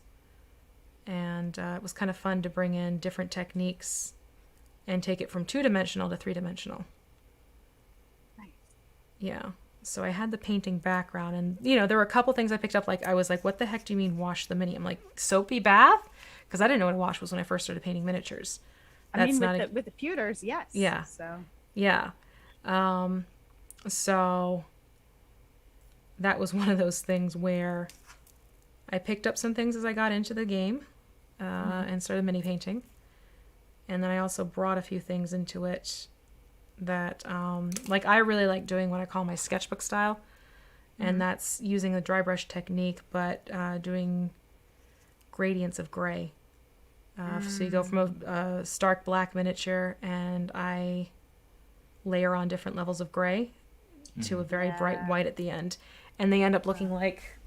Hold on, one moment, please. I have a beholder I can show off because it's a WizKids. Yes, please. Ooh. Here we go. Okay, so this is what the shadow layer technique ends up doing. So it ends up looking like those sketches, Beautiful. Oh my gosh. which is why I really like it. It looks almost like a sketch. So that's one of the techniques I've really fallen in love with personally. And then I can use that as a base for a watercolor-like treatment where I'll go and I'll take washes and inks only to add color. That's wild. Wow. Yeah. That's amazing. Yeah, which I share to a lot of people who are just starting or intermediates because it's a great way to bring out heavy details in your miniature, but it's still a pretty approachable technique. That's one of the things I do when I have a really high detail miniature. One of the very first things I do is I do a wash on it, Oh yeah. or a very, very thin ink, just to pull those and see what I'm working with. And half the time I look at it, I'm like, I kind of just Didn't know want it to was leave it there. like this. Right? Yeah. So that's So cool to see the detail that goes into figurines. yeah. There's just so many that they look pretty basic because you're seeing this thing as like all white or what have you. But then once you do those washes especially definitely help in the beginning. All right, so here we go. This fellow has all of his bandages painted up. I had a little hiccup over here. I'm just gonna quickly pull away with a clean wet brush. Ta-da! So now we have, this is basically all the base coats on except for the base itself. Because we're handling this so much, my recommendation is to do the base on a different day. And that's basically just taking heavy sienna and painting the base with the heavy sienna using the multi-purpose brush. You can also use the fine details to edge around the feet. But since we're handling this so much, there really would be no point with pulling it off as fast as we're putting it on. But we have the basic layers on. The thing that I wanted to be sure of is that this tan was nice and dry, which it is. So we're going to go in, and because of the time, we're going to go in first and we're going to do the ink treatment on the open wounds, the mouth. And then we will stop for a quick bit and take a look at submissions. And then hopefully, fingers crossed, we can get into doing the other two washes before we call this for the evening. That means you're going to want all of this to dry. Give yourselves a good amount of time. So it could be, maybe tomorrow evening or that type of thing. You can go in and take a look at the dry brushing instructions that are provided in the downloadable link. And if you're not quite sure what dry brushing is, that's where I want you to go over to the video over on WizKids YouTube channel for the Ogre Zombie Paint Night. And you can watch the dry brushing technique that I show in that particular video. But for now, what we're going to do is we're going to very carefully, and I stress this, carefully, get your, and I always say violent ink, and I don't mean to, your violet ink. And you are absolutely going to want to use either one of the wells where a pot was sitting, or one of your little bubbles in the blister. Okay, I'm going to use one of the bubbles in the blister, and I actually do have other clean water next to me. So if you take a look, and I'm going to show this off to you, carefully open this up because inks stain, everybody, heads up. But this is the violet ink. Now, it is very potent. It is very strong. In fact, I'm going to put some on my skin to show you. It adds color quickly. So here it is just straight up on my thumb, and you can see, well, it's bringing out all the texture, but it's also staining my skin. So what I'm going to recommend you do is take a couple, and this time you are going to want to use your brush tip, take a couple drops of the ink and get it into the well of the bubble. Well, more than a couple. Just get some of that ink into the well. And then carefully close the ink. Oh, I'm not kidding. Little drops of this go very, very long way. I'm going to quickly wipe my thumb too to see if I can get some of this off. And then you're going to go back in with your water and add in almost equal parts here. What I had the instructions. Hold on. The instructions say that I wrote up because I remember. It is going to be equal parts. Yep, equal parts ink to water. because I want to take away some of the potency of the saturation of the pigment. So by thinning it out, you're making those elements of the pigment sort of spread out a little bit more by thinning the paint or thinning the ink. Once I have done that, again with a fine details brush, I'm going to go back in, and this is where the cool stuff starts to happen. Give me just a moment though, because I want to get the ink off my thumb. All right, there we go. That's a little bit better. So now that I have this set and ready, and it's thinned out, I'm going to show you here in the belly. You're going to take, there's the violet ink on my brush. You can see it's right there. See, it's less vivid than before. But now I'm going to go in and start applying it to the open wound. And you can see it starts bringing out not only the texture, but adding this really cool dark purple tone on top of the tan, which gives it more of that wound-like lividity to the details. I'm just going to have it go around. And it helps to keep this in like a lying down position so that it can well up in the mini details. And a very small amount on the brush of this mixture is all you will need. If you find you have too much on your brush, all you need to do is blot onto a paper towel. And I did it on purpose up here. So you blot onto a paper towel, which I just did with my brush, and the brush will actually wick away some of the ink if you've gotten too much going, which I'm doing now in those crevices. Not creases, those are more than creases. And you can see it gives the wounds a whole new look. It looks nasty.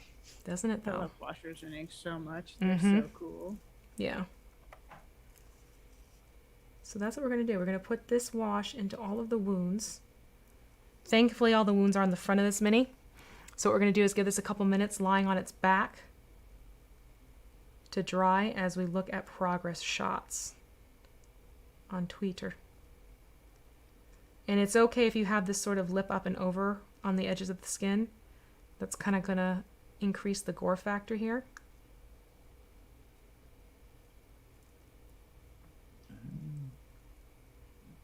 But this is what that ink is for.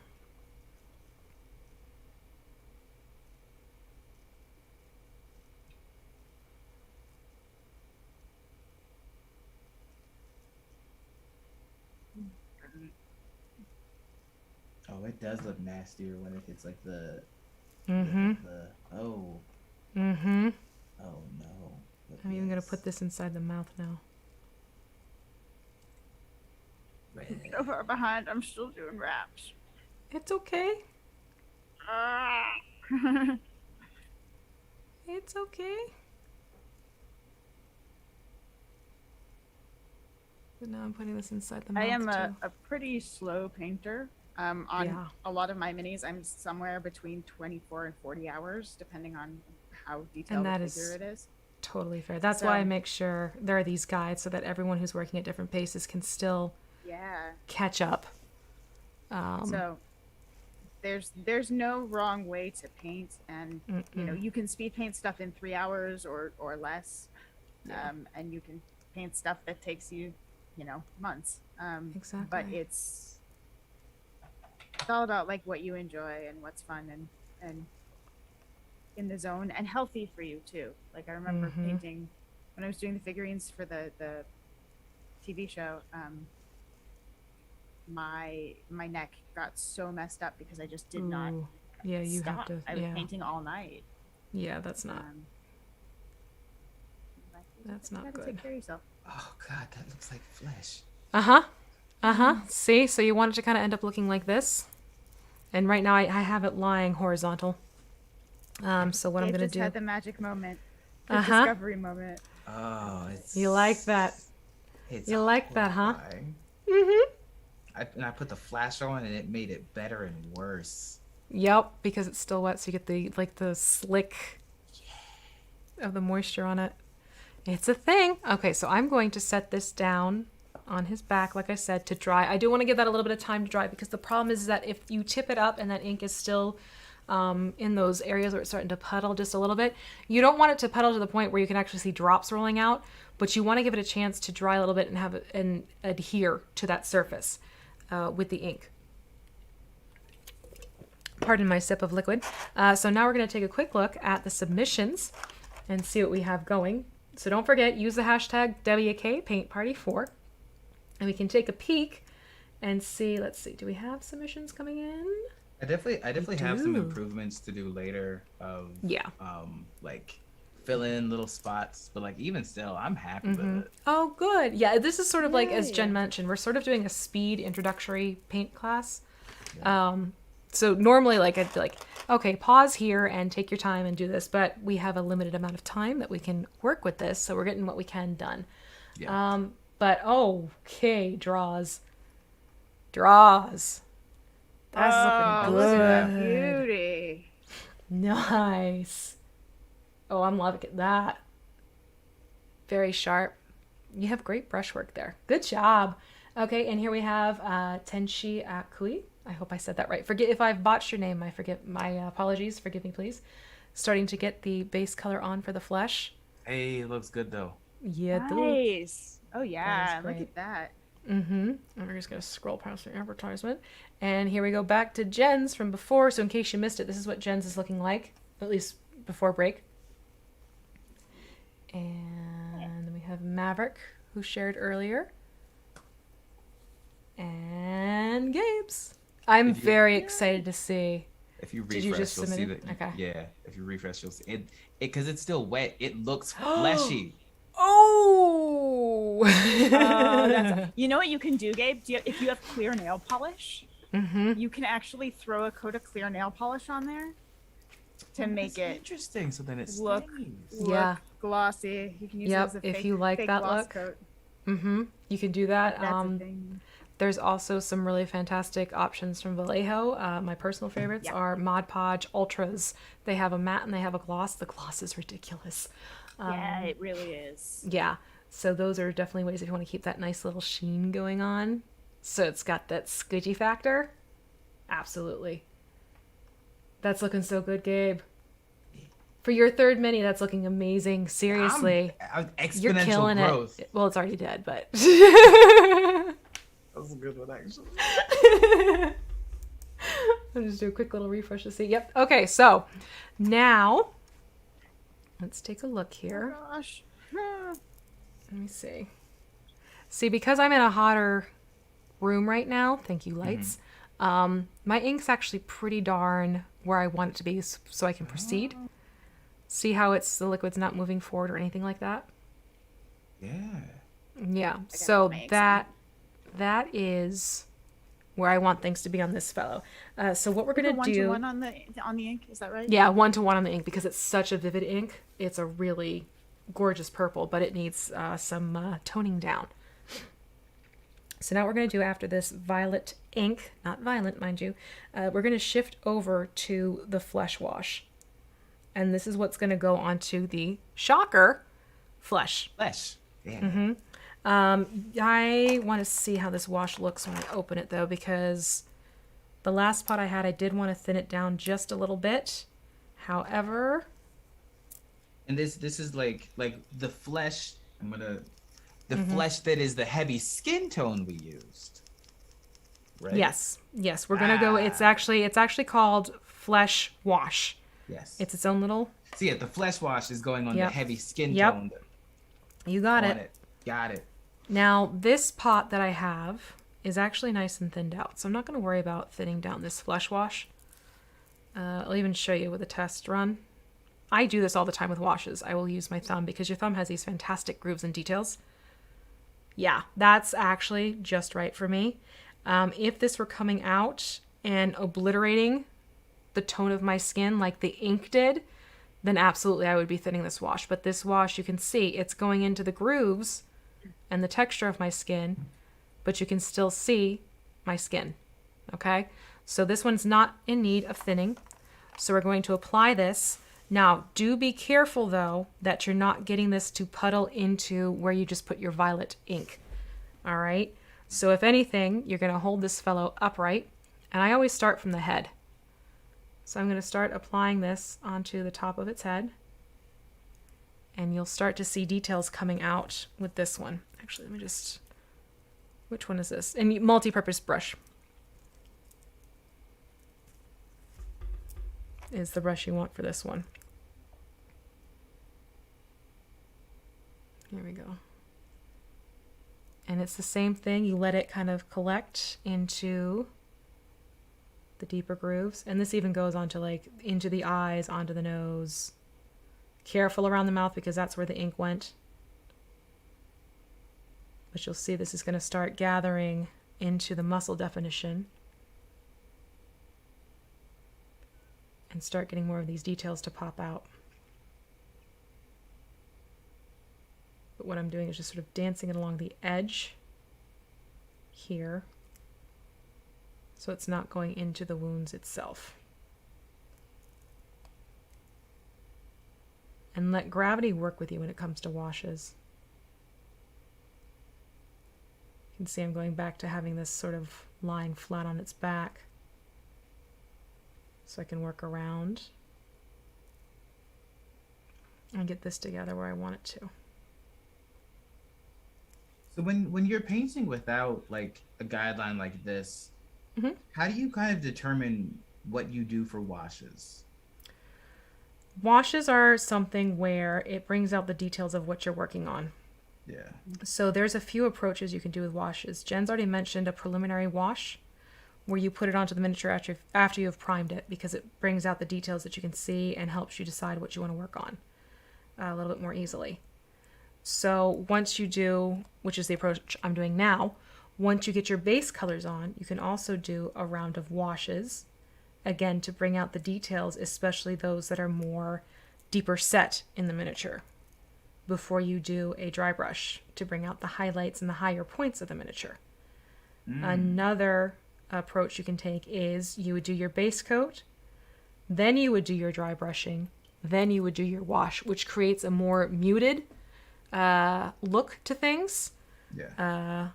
But it blends things together a little bit more as a result. So the details aren't popping out as much, but it gives you a hint, not a hint, but it shows off some of the details as well. Okay. A lot of it boils down to preference, to be honest. What was that, Jen? I was gonna say, yeah, washes, Gabe, if you think of washes, they're thin, they're gonna run, they're gonna settle into the deep grooving. So they'll be they're a little bit, they're transparent, so they'll form opaque streaks where things are deep and grooved and settle there and dry that way. And then they'll be sheer over the top of anything that's higher up, which is why it's really good for something like the exposed muscle.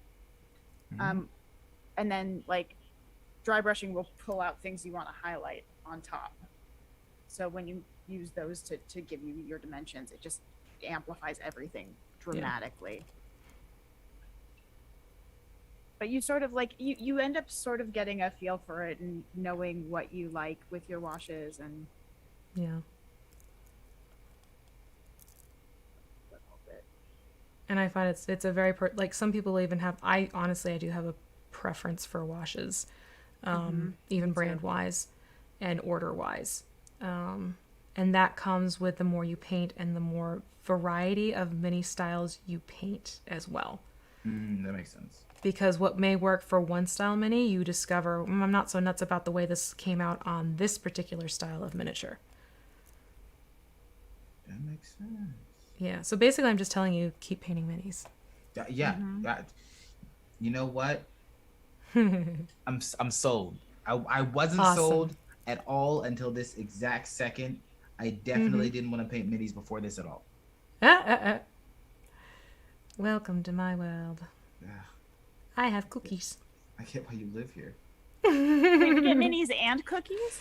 Yeah, I'll have to bake some cookies and send them out. Oh, I would love. Yeah, I would absolutely love to have like a sort of a potluck mini paint session. Yes. When it's safe again, like, bring a dish, bring a brush type of situation. I think that would be so much fun. We can do that. Yeah. Oh yeah, I think we need to make that happen. The wash really pulls out that the scar right above the lip. Yeah, it does. It really does. Wash did not make Ruck look more attractive. Did go a little. Mine came out pretty heavy purple though, so I may come back with and hit it with the pink. I think I didn't quite go thin enough on it. Have you worked with the Vallejo Violet before? Not with the violet, no. Yeah, I think it's a slightly different intensity than a lot of their other inks. Mm-hmm. I found I had to play around with it a little bit to get a better feel for. It's beautiful. It's gorgeous. I hit it a little bit hard. Yeah. Okay. And then what's the blend on the flesh wash? Mine was actually perfectly fine straight out of the pot. Okay, cool. Yeah. And that's everywhere, yeah? That's on all of the flesh areas, yes. So not on the bandages or anything like that, just wherever there's flesh peeking out, that's where you want it to go.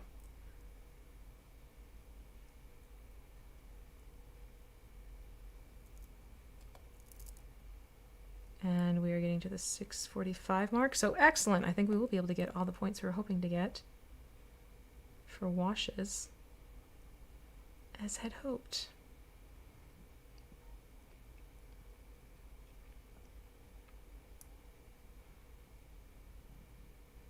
I love washes. Vee, what's your favorite thing to paint? Favorite thing to paint? Anything with feathers, fabric, or scales. I'm a fabrics nerd. I'm a capes nerd. I get so happy when there are a lot of little featherwork details or scale work details to get to bring out. Quite frankly, the Magic the Gathering Asperia miniature that I painted, oh, she's fun. Because it's a lot of featherwork and a lot of like really cool details to work on that miniature. Okay, so this is with the flesh wash on the flesh area. That's all set and done. Oops, let me close your washes, folks. Don't forget to close your wash. All right, closing that up. Now what I'm going to do is I'm going to jump over to sepia. The sepia wash is going to go onto the belt and the wraps. And I'm actually going to go back over with it on the necklace area too. This one looks like it's separated a little bit, so I'm going to mix that. If you see this like sort of greenish slick on top, mix your wash up. And then I'm going to check the consistency of it too with my brush on my skin. I always check washes on my skin, just because I find it's a good test run without having to grab a mini. Oh gosh. All right, let me see how this is looking now that I have this mixed up. Okay, so you can see here the sepia is a little bit more intense than the flesh wash was. You may want to add a couple drops into an equal part situation again, or even 2 parts of the wash to 1 part of clean water. However, I want to see what this does at full throttle. And that's going on the belt. And what else? It's going on the belt and the wraps and the necklace. Belt, wraps, necklace. Yeah.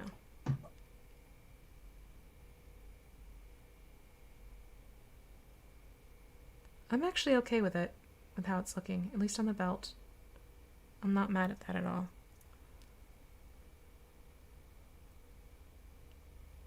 And if you feel more comfortable using your fine detail brush instead of the multi-purpose, by all means, use that one.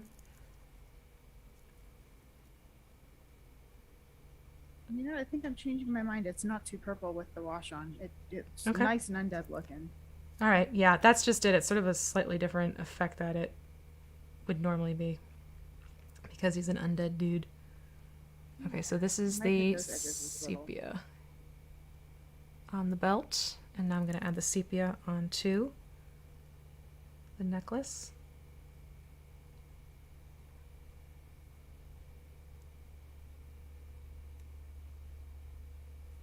You can see it's making those details pop out on the necklace even more. Don't forget, you have that band of the necklace to get to. And a very light touch is all you need here for around the neck.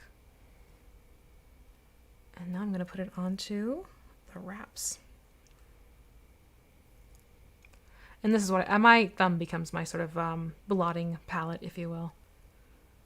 But here you can see it's going onto the wraps. And it gives them more of like a mildewing, older. These have not been changed according to proper medical care. Yeah. Oh yeah, Yeah, it's it's not such healthy. a difference on the wraps. Yeah. But you can see it's making those details really pop out now.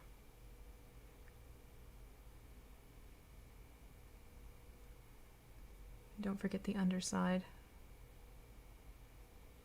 That little draping bit.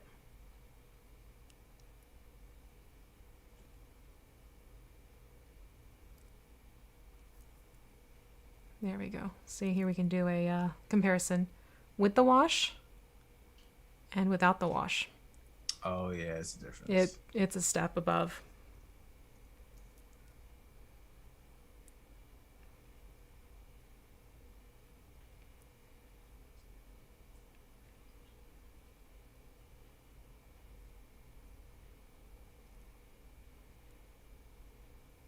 But yeah, it looks like we're going to be able to get to the point where we finish up doing the washes tonight. And then what all of you watching, playing the home game, can do is get that download link for the instructions. And you can finish up doing the finer detail work as well as the dry brushing. And if you're not sure what I am talking about when I say dry brushing or unsure of the technique, then you need to go over to WizKids YouTube channel, which is youtube.com/user/WizKidsOfficial. And you will find the Ogre Paint Night Kit tutorial that I actually pulled together for them. And it shows you in detail how to do dry brush. It's explained a little bit in the guide, but seeing the visual reinforcement will help you out, especially if you are new to miniature painting. So, fun fact.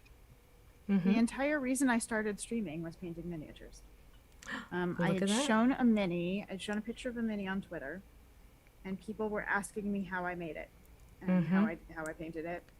And so I started streaming with my phone on a selfie stick taped to my refrigerator, Oh my lord. and that's how I started streaming and why I do what I do now. That's amazing. Yeah. See, I was asked how I did a bit of terrain, and that's what got the YouTube channel going. Yeah, Because- the terrain stuff was amazing. And don't get me wrong, I love making terrain. That also takes up a lot of space. And it's self-limiting. You get to a point you're like, I don't need any more. Truly don't need any more. But yeah, someone asked a teacher how you do something, and I was like, oh, that I can do. So similar thing, I had a laptop with like the flip screen deal. Mm-hmm. So I flipped the screen over, like flipped the laptop, and I shot it that way, and that's how my first couple of videos were done for the YouTube channel. But That's so here we cool. go with the washes on the bandages, and I love how grungy and old and icky they now look. Isn't that fun? Uh-huh. Now the next thing we're going to do is take the black wash, and that's going to go onto the Morningstar and onto the loincloth fur and the fur trim. And that'll be our last wash. It'll be a wash on the washes. I had to. That was just... So proud of you. If you didn't do it, someone was going to have to. Exactly. It was just begging for it. Now this one you shouldn't have to thin out. Because it is such a dark color that we're putting this over, you can go straight in with the black wash. No worries. Is it weird that I'm hungry after looking at this? Don't answer that question. I won't. Black wash. Where are we putting that? You're putting it onto the loincloth. Yeah. You can see, look at that. It's like just going to start bringing out all those lovely nooks and crannies. Yeah. So then I guess I also realized the wash stuff helps with like little spots that might not have been all filled in, because then it makes those little spots actually part Darker. of it. Yep, Yeah. you got it. You got it. That's why I said don't stress too much about things, especially when you're first getting into it. And we're working underneath the fact that this is a 3-foot rule. You're just beginning. And you can always go back and touch up if you need to. Yeah. But I'm just basically getting this all around. basically where there's brown fur, so it's also going to go onto the mutton chops or the sideburns. Mm.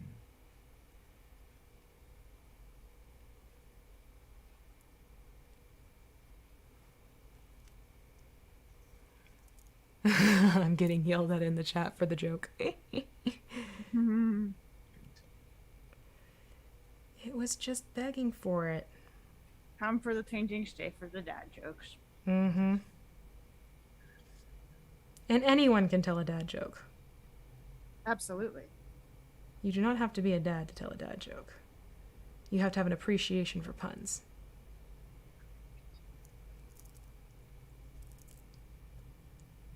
Working it around. Think.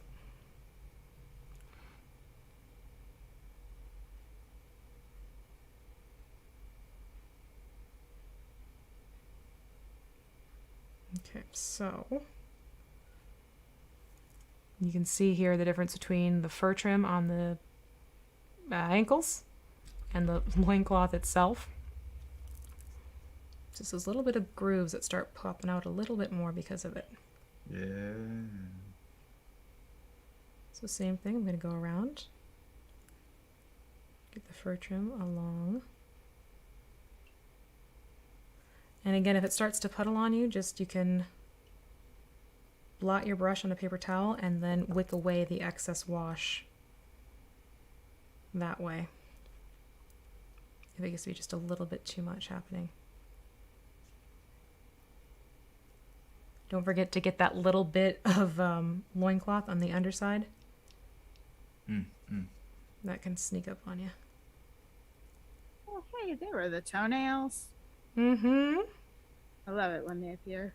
Yeah. And that you can always go back in, and if you wanted to have some fun with a petty Manny, you absolutely could. Mm-hmm. And now Oh yeah, I'm just gonna no, do there's definitely a pre-battle cry zombified. Oh yeah. Maybe some really like icky green Ooh, I like that. happening. Mm-hmm. Oop. Okay. And sienna thins or does not thin? I'm so sorry. I'm just The sienna, see how you like the look of it on your hand first? That's going to be a judgment call and preference in my book. I like the way it intensified the bandages and made them look really old. Right, And sepia, not sienna. the sepia, yeah. It does a good job of making those bandages look really raunchy, so.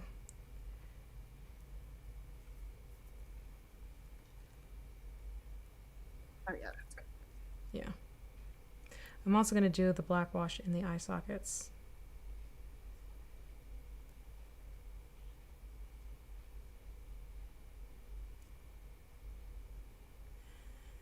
Look at the nose. Makes it look more menacing.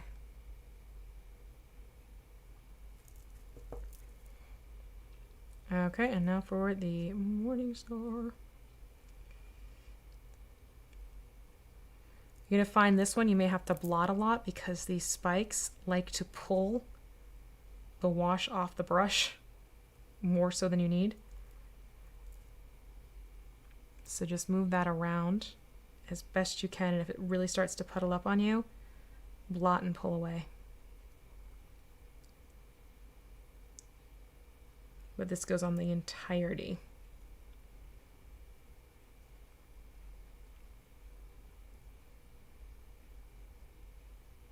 Looks really cool in the Morning Star. Mm-hmm. Really starts to make those details pop, especially on the handle. You'll find as it dries, you get the wood grain that comes out a little bit more from before. Okay.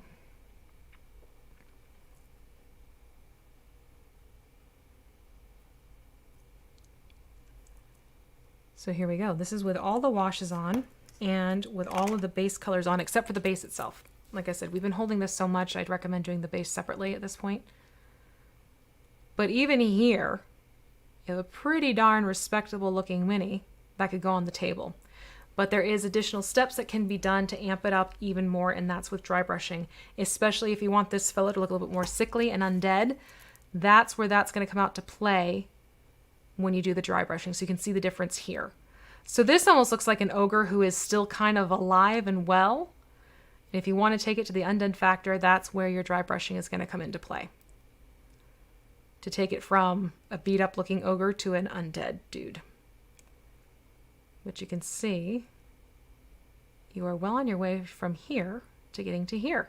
It's just, I definitely recommend you let these washes dry, because if you try and do a dry brush on a wet wash, no pun intended, you're going to muddy your paints, and then all of that work you just put in is going to get lost.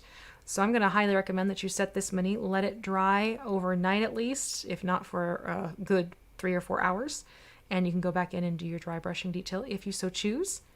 But again, all of that is in the downloadable instruction guide.